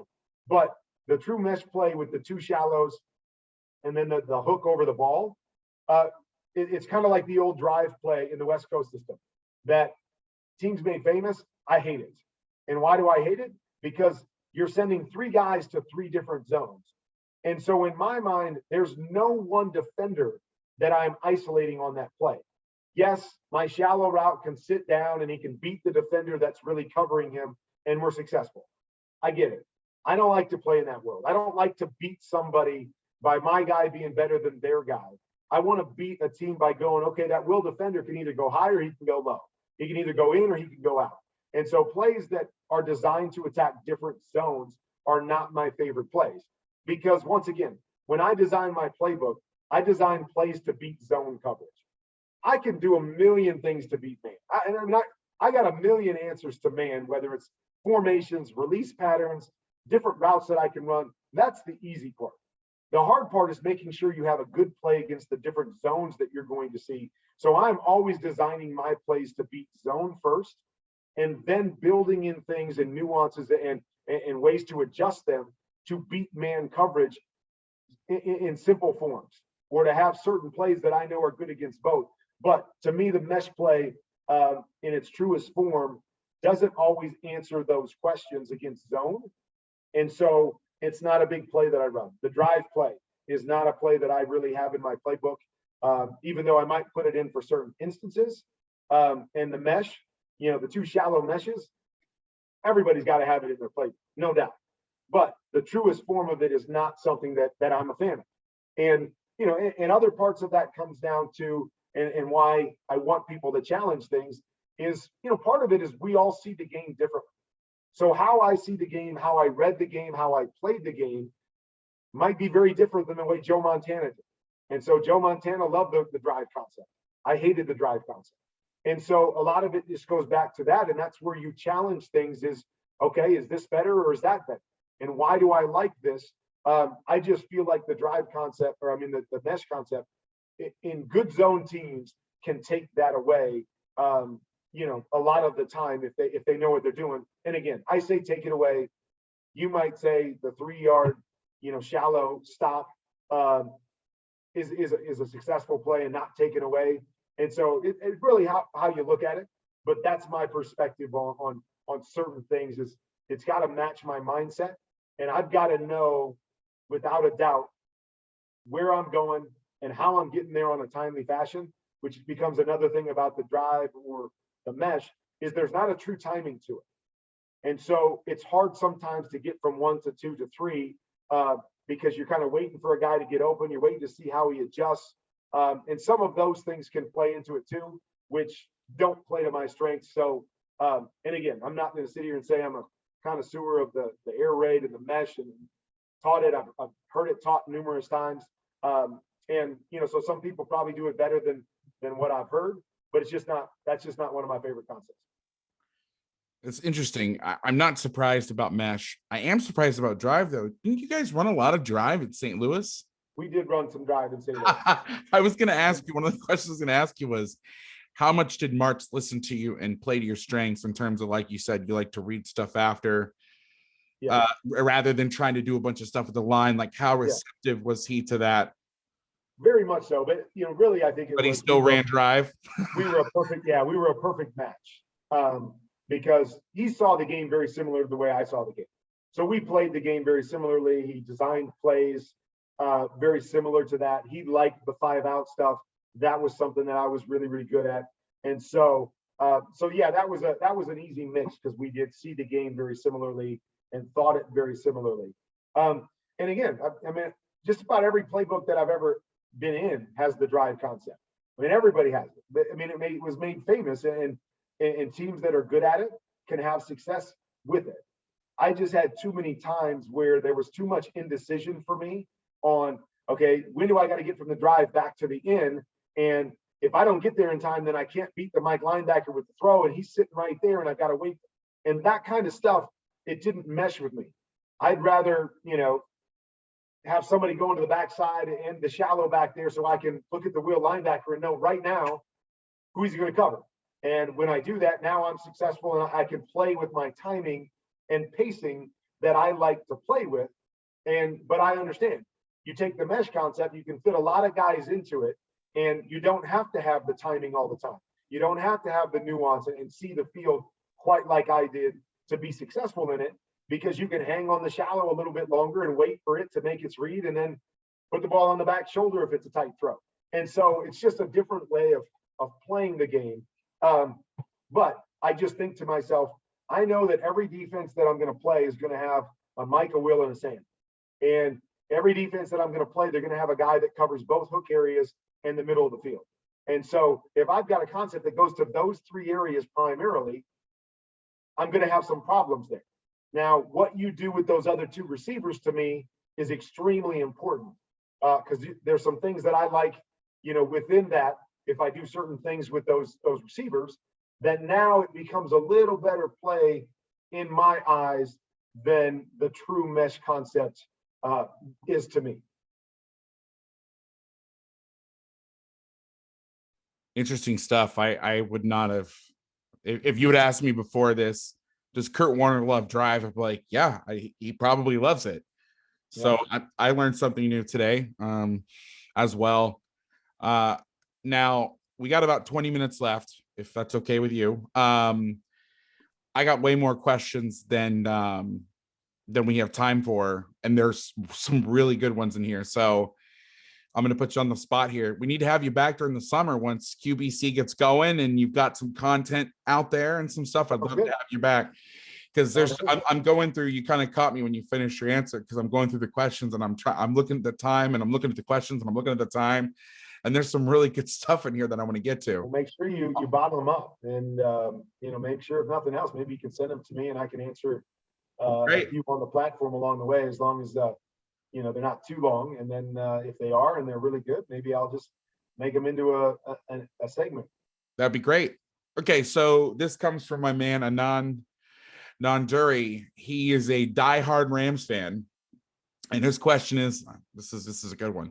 What concepts do you still see used in the league today that you and the Greatest Show on Turf pioneered? Thanks for doing this. Good question. Drive. No, definitely I was know. not drive, although that's around the league. I would say the primary one is a play that we called F post. And so it was a play that was around before us, all the way back to Eric Coryell, Don Coryell, and what they did with the Chargers. And you know, a play that's been around the league, but I just felt like we were better at it than anybody else. And it's I'll go back to my board real quick and just draw it out for you real quick.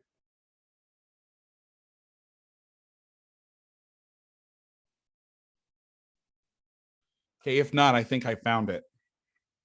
What's that? The F post. I'm looking through this playbook. Okay. All right. So Whatever's easier. You go ahead and draw. I'll go ahead and draw it. And so I guess in its primary form, there's a lot of different ways to do it, but in its primary form, we'll go 3-by-1 and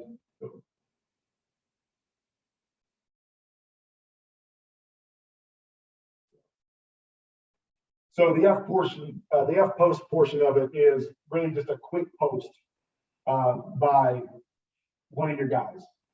So it's attack with width, and then you come back and you stay on the move and you run a quick post at about 5 yards. Inside guy runs what we call an influence shallow.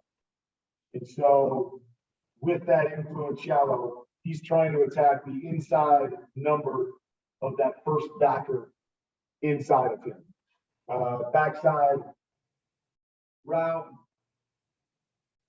we would run a deep comeback, and this comeback would convert to a corner route against a rolled corner, and we would check swing on the backside. This guy off the front side would also run a deep comeback over here. And so it's a play that we called 5-25, so we used the digit system. So 5s were comebacks, the 2 was the shallow, so it was 5-25, F post, swing was what we called this. And we had some really great definitive runners of that post. Marshall was great at it. You know, all our receivers, Oz, Ricky were really good at it. But love the play because it's a play to me that's good against every single coverage that you can have. And so we would read it out the front side. And so we'd read this Mike linebacker. If we got him to move and be influenced by the shallow, then obviously our eyes would go to this Sam linebacker. We did a lot of things where we pushed out to the flat. So the idea was to push this way, get him moving, and then either cross his face or jump over the top of him. But we read off that Mike backer. Once that Mike linebacker, if he didn't go and take that, now we would work our triangle backside, depending on the coverage that we had. We would flip all the way back. So instead of reading post to shallow back, you would go post, flip all the way back to the comeback. And then from the comeback, we would work down to the shallow swing combination. So whatever defense you have, you would still have this triangle back here. So against a cover 3 look, I'm turning around trying to get the comeback. This guy pushes out to take the comeback. Now it comes down to where does this wheel go? Does it stay tucked inside or chase the swing? And we work off of that. If we got a cover 2 look, that's where we get the conversion. I can get my corner. So if we have the roll up here with the corner, now same thing. Read the Mike linebacker. This was probably the toughest coverage because this Sam linebacker didn't have to widen here if we had the rolled corner to the front side. So he was sitting in that hole. We could still get it back behind him, but normally it was thought that we're probably going to work backside. But so same idea, we would still read it, but then we get to the backside and we still have our triangle turned back to the corner first. The cornerback drops underneath it. Now we got the wheel linebacker isolated again. If that corner stayed high, now we got leverage and we're hitting the corner backside, you know, off of that safety. Very seldom did we go to the front side, and actually I was taught not to go to the front side, and I never really understood that because it naturally makes sense to me that if I get this Mike linebacker influenced and moving, and this Sam linebacker doesn't bite and stays tucked inside, it's natural to me to go, oh, Sam stayed tucked inside, I'm going to stay to the same side, and I'll just work right out to the comeback For whatever reason, they always wanted me to go post to the backside. So it's how I normally read it. But now I've got a few different nuances that I put on the front side of that. Instead of letting Z be a wasted route, I do some different things on the front side that I talk about at some point in playbook to kind of adjust that a little bit to make him a more viable option and to be able to adjust this play to make it a little simpler to read. But I love this play. I love the processing of this play, the fact that it was good against anything, and we could run it in so many different ways. We could run it 2-man, 3-man, didn't matter. But that was my favorite play. And everybody, I shouldn't say everybody, a lot of teams try to run it in the league now. Not very many are good at it. I don't think they read it correctly on top of that, but it's definitely an influence that we had. I mean, even other teams that I went to, we put that play in and we would call it Ram. And so just because the Rams made it famous, that's what we did. And so people around the league would call it Ram, trying to copy what we did. So that's probably the biggest one that we ran really well and kind of made it a staple of what we did. There's a lot of other influences out there of what we did, but at the same time, we talked about it earlier. There's a lot of offenses that are in a lot of ways, shapes, and forms very, very similar. It's just a matter of how they teach it, how they run it, what are the nuances that they teach. And I think that's something that helps separate us is we were so good with the details of how we did things and why we did them that way really helped separate us. So it wasn't us just looking at a play on tape and going, oh, let's put that in. There was reasons behind why we did it and the influences and the adjustment backside, where a lot of teams right now will lock that comeback on the backside instead of turning it into a corner route, or they'll run a go on the backside. And to me, you do that and you take that portion of this play out, it drops way down on my list of plays that I like, because now there's a lot of ways to take it away. With that nuance on the back of adjusting it, to me, there's no defense that can take it away. I'm going to gain an advantage against every defense I play with that particular route. And then there's so many different ways to do it with so many different people that it gets fun. Same play, same read for your quarterback, but now I can doctor it up and have everybody on the field doing it from a different formation. That makes it really, really tough to stop. All right, so just review. You going F to Y to X? I don't like to ever say that. So sorry. When a lot of people talk about progressions, and I know we always speak in that world of this guy to this guy to this guy to this guy. I think it's a misnomer, because I don't look at guys, I look at defense. And so, but in the purest form of what you're talking about, it would be F to X, F to X. So I would go F all the way to the backside to X, and then I would work back to the swing and the shallow from there.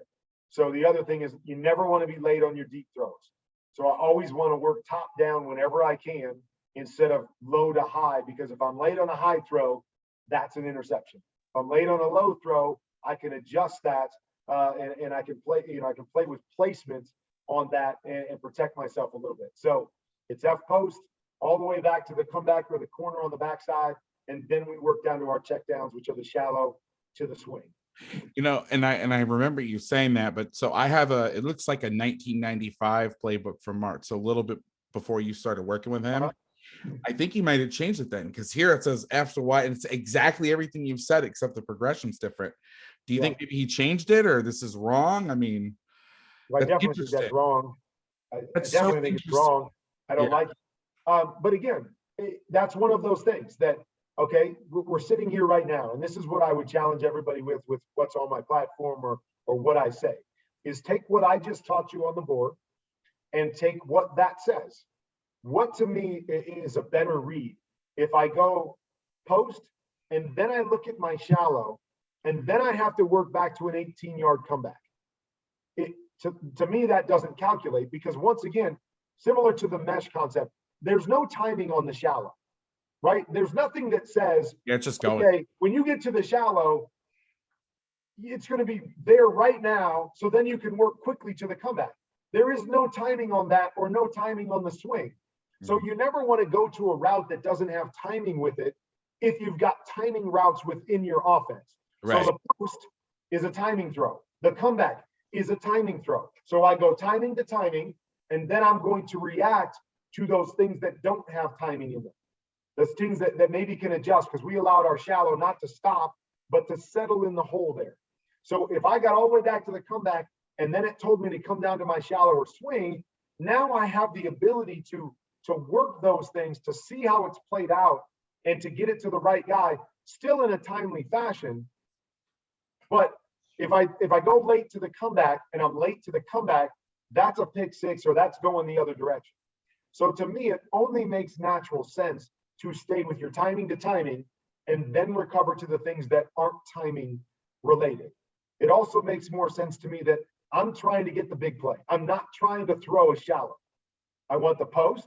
If I don't have the post, I want the comeback. Yes, I can throw a shallow, whoop-de-doo. And a shallow can be a great completion for me. I want to put pressure on the defense at all times. So I'm always going to teach attack, attack, attack. When you can't attack anymore, throw your check down. Know where your check down is, get it to them in a timely fashion. But I never want you to go check down and then up top, because that doesn't make sense. That's not a theory that calculates in my mind. So again, I just say Martz taught it that way, I guess, at that point in time. I thought for sure he taught me the other way, but I like the other way, and that's how I read it when I played. No, and I didn't mean, I hope you didn't think I was challenging you. I find stuff I fascinating. want you to challenge me. And I want you to take that Right. and all the people viewing here to go, okay, I saw that play. There's Right. two different ways that it could be read. If I had the ball in my hands, which way makes more sense? If Right. I'm coaching a quarterback, which way makes more sense? Now, if you have a guy that has trouble going from post all the way back to the comeback on time, that's where you make an adjustment. And that's why in my playbook, I've put in Ram already, but I've also put in a play that I call Harpoon.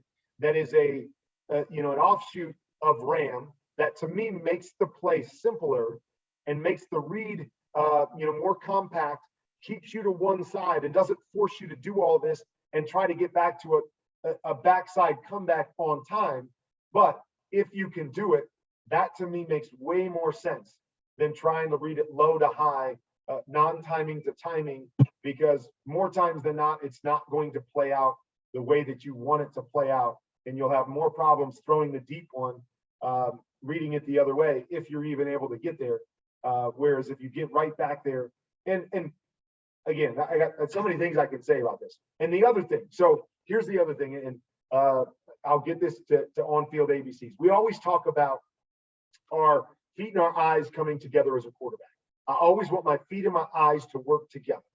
And so the other thing that's beautiful about going post back to comeback or to corner is I have to bring my feet all the way backside. So I'm looking post, I don't have it, boom, I pop my feet all the way back to a sideline throw. Once I pop my feet to a sideline throw, now I'm in great position to either quick pop to the swing or recover back inside to the shallow. The hardest thing to do is if you're going to read post to shallow, where do your feet go? Because you always want to get your feet out in front of that shallow before you throw it, or you're going to miss, you're going to be behind that shallow. So here's another natural way to allow the foundation and the technique of throwing a football to play in your favor is to go post, boom, all the way backside to the comeback. Now I can recover easily to either one of those check down throws without getting myself outside my foundation or making it really hard to move and be accurate with the football. That's great stuff. Yeah, I was I love stuff like this because maybe this is old and he did it that way, and then when he had Dewey changed it or the playbook's wrong, but I think it's just so cool to see how some of this stuff evolved. Going back to the Monty Kiffin conversation, here's some coverage he has in his back pocket 20 years before he does it, and he's like, "You got this thing, I got this thing to Mike Middle," and Tony Dungy's like, "Oh yeah, we did that. Let's try it out," and then it changes football. It's interesting for a play like this, but when you talk about your footwork and the timing, it makes perfect sense why you would go. I mean, I would understand on the most basic level, okay, there's the post and there's the shallow, like a but when you talk about the feet, opening up the timing. Now, I had a quick question for you on this. With so many teams, and I'm just using it as a couple examples. I know there's a lot of teams that do this. The Chiefs are doing it. Joe Brady does a lot of this stuff. We did it at LSU, where it brings the tight end down or the X down real tight. So you can you can run a corner route from a number one receiver spot, which you couldn't do in a normal split. Do you think that you could run this play without the conversion, just run the corner with the tight X? Or do you think that comeback element? I like the comeback element better because that gives you, when you have a corner off in that situation, the corner is always going to be tougher. And so the beautiful thing about having him in a wide split is you get the best of both worlds. If you get a one-on-one corner or an off corner, you get the comeback. If you get a rolled corner, you get the corner route. And so both can win against whatever you're going to see. So to me, it's better that way. We did run it with, sometimes we would have two tight ends. We'd have a backside tight end running a corner. I like that a little bit better than a receiver because sometimes that can invite the cornerback to come down tighter when you've got a tight end back there as opposed to receiver. But 9 times out of 10, if you put a tight receiver back there, you're going to get outside leverage off corners. And so with that, it kind of kills that portion of the play. Play can still be good because if the corner's rolled is where you really have the biggest problem backside. The corner's rolled down there, where you have the corner and the wheel linebacker against a shallow and a swing, that can give you a problem. So you'd love to have the corner and it works. So the play can still be good. It just, you lose the bigger play portion of this more times if you're going to condense that receiver and have him run a corner. We ran big ends off of that. And so there would be times that we would read post and then have to try to come back and read wheel linebacker shallow to in and then recover to the swing. I wasn't as big a fan because once again, timing was a lot harder to read the front side post and get back and have good timing on an in route and not miss the window. But we would run it back to the inside there where now you could get a different kind of an option. And there that read would change now, right? It would go from Mike to wheel linebacker, shallow in, and then work to the swing simply based off of what the top end portion of the route was. Awesome. Okay, we got like 1 minute left. If you can spare a few extra minutes. It's up to you. I'm good to go, but well, I don't want to, because I want to have you back. I don't want to piss you off the first time, because don't tell me that. I'll be like here all night and your family's like, I didn't say I had all night. I had a little bit. Well, I'm sorry. It's 9 o'clock where I'm at. I realize it's earlier for you. Yes. Exactly. All right. I got 3 questions and I can't decide which one. So I'm going to throw them out there to you. You pick which one and then we'll wind it down. Okay. What is your favorite passing concept out of 2x2 condensed, 3x1 condensed, or your favorite red zone / goal line play or concept and why? One of those two, 2x2 condensed, 3x1 condensed, or red zone / goal line, or it could be red zone or goal line. You pick, it's your world. Take it from here. Well, the beautiful thing here is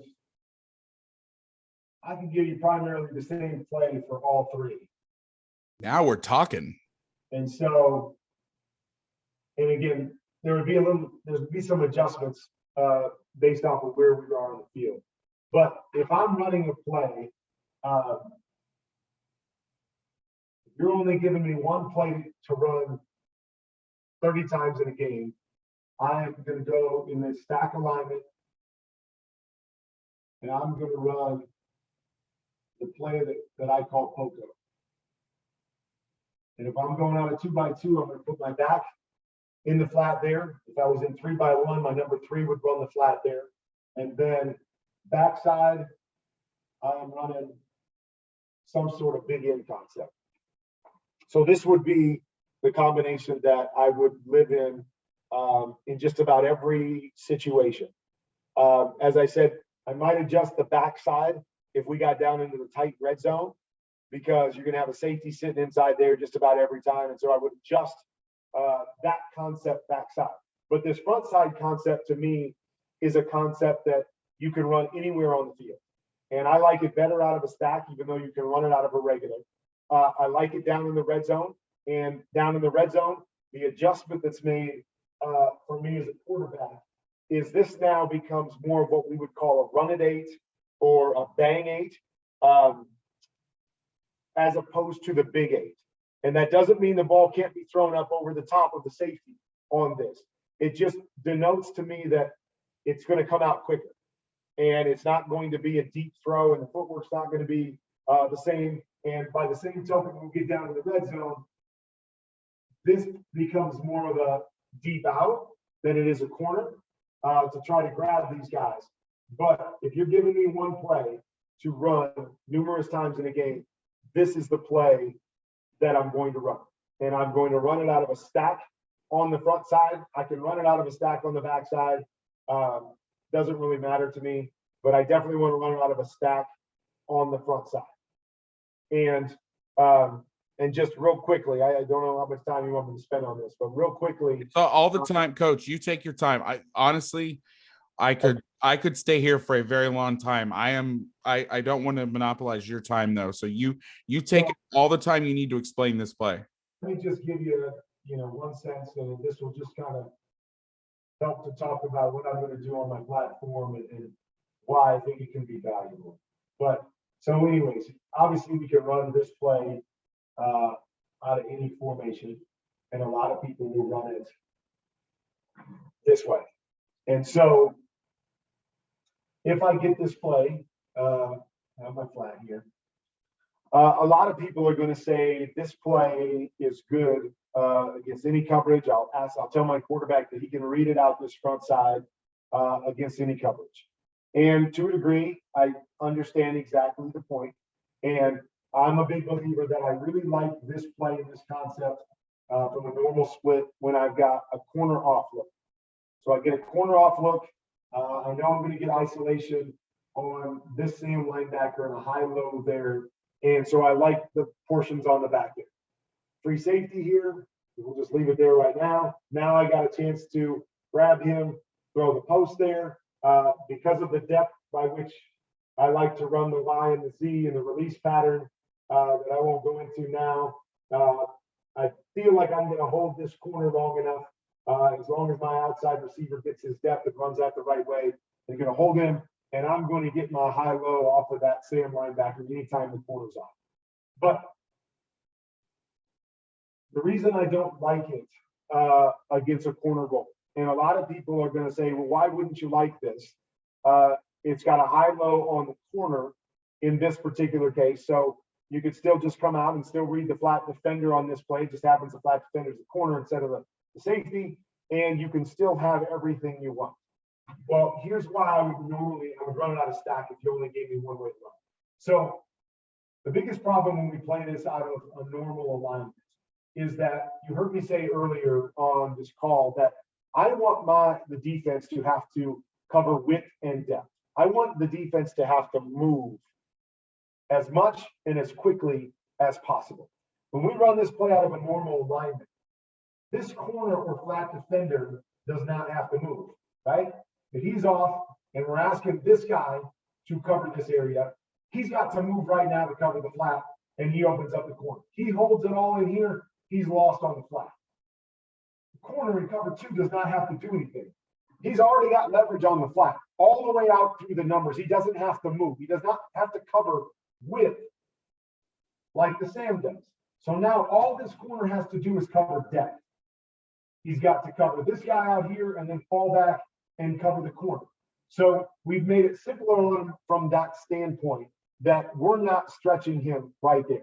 The other thing that gives us a problem is that where we throw this football has to change if the corner's outside. So when we're talking about a true high-low, if this corner's out here, I really truly want to throw this ball over the top of the corner. Because if I throw it over the top of him, now he's got to cover width and depth again, right? He's got to, in some way, shape, or form, turn and get outside and cover width to cover this if I can wait to throw it over his head. But the problem when we're playing the normal alignment and the corner's way outside is it takes too long, and that when to throw it, number 3 up there that we talked about, that changes. The timing by which we throw that route when we're throwing it off a Sam linebacker is completely different than when we're throwing it off a corner over here, because I have to change the timing. Now I either have to say, uh-oh, it's cover 2. Let me try to beat him with the throw and jam it into him right here. Or I've got to hold the football longer than I normally would and let him get all the way outside this corner. So now I feel comfortable with the true high-low read on that cornerback. That's why I don't like it. If I'm getting cover 2, I'm getting away from it, going to the backside, because this guy can play me now. We've given the advantage to this defense in this play, even though we technically have a high-low here. We've given the advantage in so many ways to this corner. All right. Now let's put this into a stack alignment. We put this into a stack alignment here. All right. So we still get all the benefits that we had before. We might even get a better benefit because 90% of the time, this guy's going to sit outside leverage when we tuck in there. He's not going to get head up or inside, or we're just going to steal all day long. So he's going to be outside leverage there. So I'm going to chase him with my alignment and attack back to the post. And I'm going to get everything that I want, including guaranteed leverage from the inside, which is where I want to be on the post. And I get everything that I want in that particular look where the corner is off, and it's still the same read off the same backer. But here's where we gain the advantage is if they go to cover 2. And so they go to cover 2, and you say, Kurt, you just said you don't like this against cover 2. Yes, I did say that, but that was when this guy was in a normal line. When we've condensed this, what happens to this corner? He also condenses to some degree. So now when he condenses, now we've put him in a bind because we are going to gain leverage on him with this flat now. We did not gain leverage on him when he was in a normal alignment. Now we will gain leverage on him. So what does he have to do now, Coach? He's got to cover width and depth here. He's got to move his hips, and he's forced to move in one way, shape, or form. Or if he doesn't, we get the flat now because we can outflank him based on our tight alignment. He turns to cover the flat and cover width. Now he's playing just like an outside backer, and he's turned his hips like an outside backer. He is no longer playing it like a rolled corner. So even though it's cover 2, we've made this flat defender cover width and depth and have to cover space, which distorts the defense and now gives us a better opportunity to isolate him, throw it with our timing that we want, and force the defense to have to move to make it easier on my quarterback. So that's why I put it in a stack alignment as opposed to a regular alignment there, and how that one little nuance and that one little change up can make that play astronomically better, in my opinion, against different coverages and put more pressure on the defense by just doing that one little thing. And so I would take that play and I would, doctor up a couple of the nuances, whether we were in the red zone or wherever, but I would run it out of 3x1 and 2x2. I would run it out of a stack, and I look at that play and say, you're not going to stop it, unless you guess or we don't do the details the way we want to do them. I've got answers against everything, and I put pressure on the defense in every way, shape, and form. Right. And the only way that the corner can really defend that and be confuse the offense. And I don't know what I call it, fishtailing, where basically you have the corner drop at almost at a 45, but he's like butts to the sideline and he's trying to. But as soon as he does that, you open up the inside. You could almost skinny up that route, and he can't. Well, I'm not going to skinny that. I'm throwing the flat. Anytime that you get outflanked and your hips, so you're in a tighter alignment. It's different when you're out by the numbers, right? Because it's a longer throw and it's easier for you to turn and make that move because of the throw and the spacing. But anytime you're inside and you don't turn your hips to a flat, I am throwing the flat every single time. So if I come off and that flat gets to you and you're trying to midline that and you're keeping your hips inside, it's game over. And that's why I come into a tight alignment, because you got to do something with your hips. I'm reading your hips. Your hips stay inside. I can throw whatever I want outside and you cannot cover it. And Absolutely. so, yeah, I know you're trying to say, well, we'll try to cover both. No. I'm saying the only way that you could give a cloudy picture is doing that, and you're still screwed. Like it. But yeah, so as soon as we come off and you turn your Yeah, hips back to the inside, I'm throwing the flat every time, and it's an easy absolutely. completion and it's game over, especially if you're getting any depth whatsoever. And so, but again, it's just kind of one of the little nuances of, again, a base play, but being able to talk through some of those little details, and coaches and players and people can see that, and start to be able to devise their own thoughts and plans, and think through some things on a different level. And that's the kind of stuff that I love to do. That's the kind of stuff that I talk about in the playbook on QBC. And so, again, just a little taste of what's in there. And that's fascinating. I could listen to you talk for forever. Well, I promised you an in-depth football conversation. I hope that we delivered. I want to thank you for your time. Congratulations on your platform. I know that there's also a movie coming out about your life.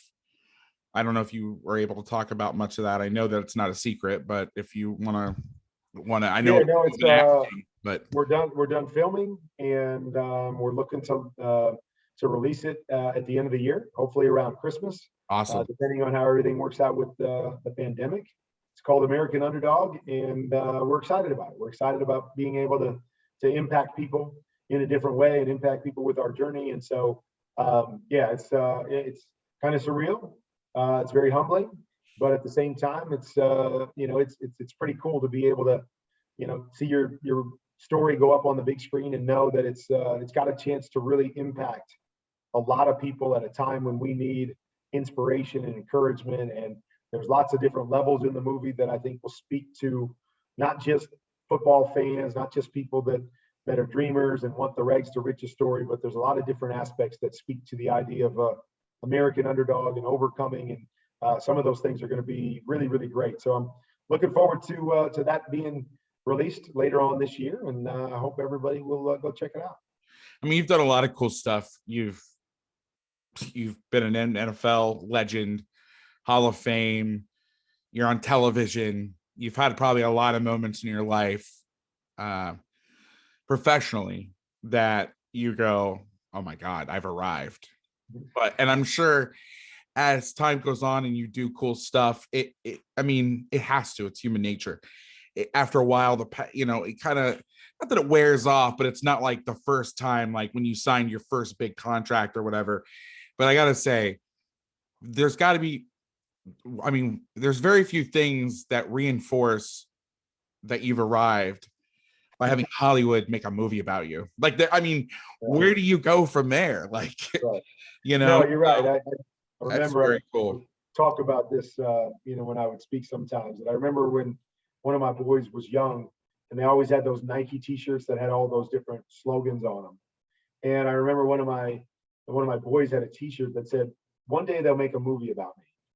And I remember asking him, I'm like, okay, why are they going to make a movie about you? Like, what is it that's going to make them make a movie about you? And of course, like many of us as athletes, well, I'm going to be great at, throwing a football, and I'm going to win a bunch of Super Bowls. They're going to make a movie about me. And I think we all kind of thought that way. But kind of the coolest thing is that even great players that have played great in their sport, very few of them get a movie made about them.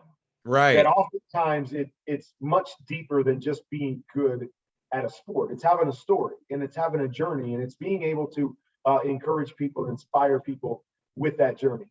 And that to me is the most humbling part of it, is that, for the longest time, I wanted a different story. I wanted a different journey. And I'd be like, why me? Why do I have to sit on the bench for 4 years? And why do I got to work at a grocery store?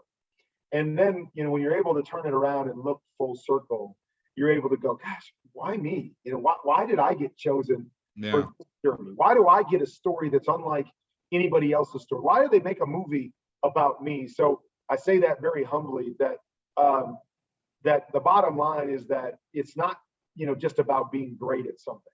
Right. It's about being able to have a story and a journey, and using your platform to impact people. And I've been very grateful, very honored to have the journey that I've had, to be able to, take a crazy road, but to inspire a lot of people along the way. And I can't wait for this movie to do that same thing for different generations and in different ways. And that to me is the coolest part, is that as much as I didn't really know it, if you'd asked me back when I was young, would I rather be a Super Bowl champion or have a story that people would make into a movie because it was that unique?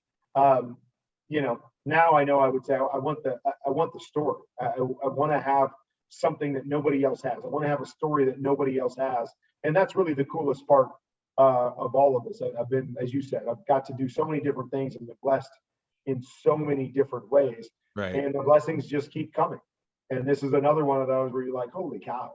I was so blessed to just get here and play and have the success and all that stuff. And now I'm just really excited about this second phase and how this movie can kind of kick us into our second phase to be able to use our story. And I say we because my wife's got a pretty incredible story and journey of being an underdog and overcoming as well. That's part of the movie. And so we've been able to kind of do that together. And I really believe the movie's going to inspire a lot of people that don't just have a dream of playing in Super Bowls like I did. Yeah, not only a movie, a good movie, a positive movie. I just got done watching a series on the mob on Netflix.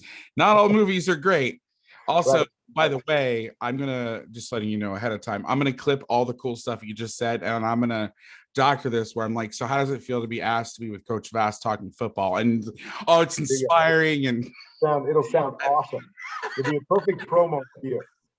Anyway, thank you for your time. Real quick, Twitter, what's your Twitter handle? And go ahead and give out that website one more time. Okay, so the website is just Kurt Warner QBC, stand for QB Confidential, KurtWarnerQBC.com. But every social media that's out there at QB Confidential, you can find out the information there. You can follow me there. I do some other unique stuff that's not just on the platform on those channels, especially the YouTube channel. And then my own personal Twitter is Kurt13Warner.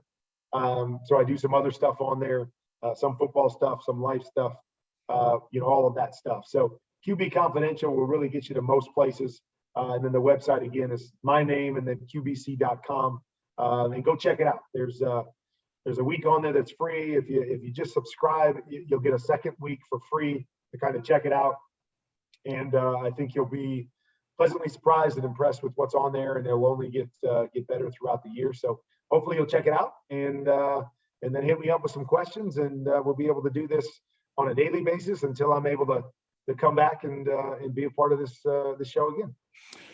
And this is the first time we've kind of done this, just open this up, but I'd love to have you back. I'm looking at your platform as we're talking, and you haven't really mentioned this, but the price for all the information you're getting for $7.99 a month. I mean, right. You're going to run people out of business. My name's Chris Vasseur. I'm the host of the Coach Vass website and Patreon, and also the Make Defense Great Again, don't get upset, Kurt, podcast. Luck on that, baby. And Best Option. Last thing before you go, Gonzaga or Baylor tonight? Who you got? And I haven't watched a college basketball game all year. Same. But let me go with, I loved what Baylor's coach, I was listening to something when he took over the program and everything that he's done there. But man, Gonzaga has been good for a long time and haven't really found themselves here. I'm going to go with the Zags tonight to win this one, even though really there's no knowledge behind that whatsoever. Zero. You and I in the same boat. All I know is Adam Morrison used to play for them. He had a cool mustache. That's all that I know. Guys, thanks for joining us, Kurt. Thanks for coming on, and we got to do this. Got it. Thanks for your time. All right, man. Take care. You We'll too. touch base again. Sounds good. Thanks.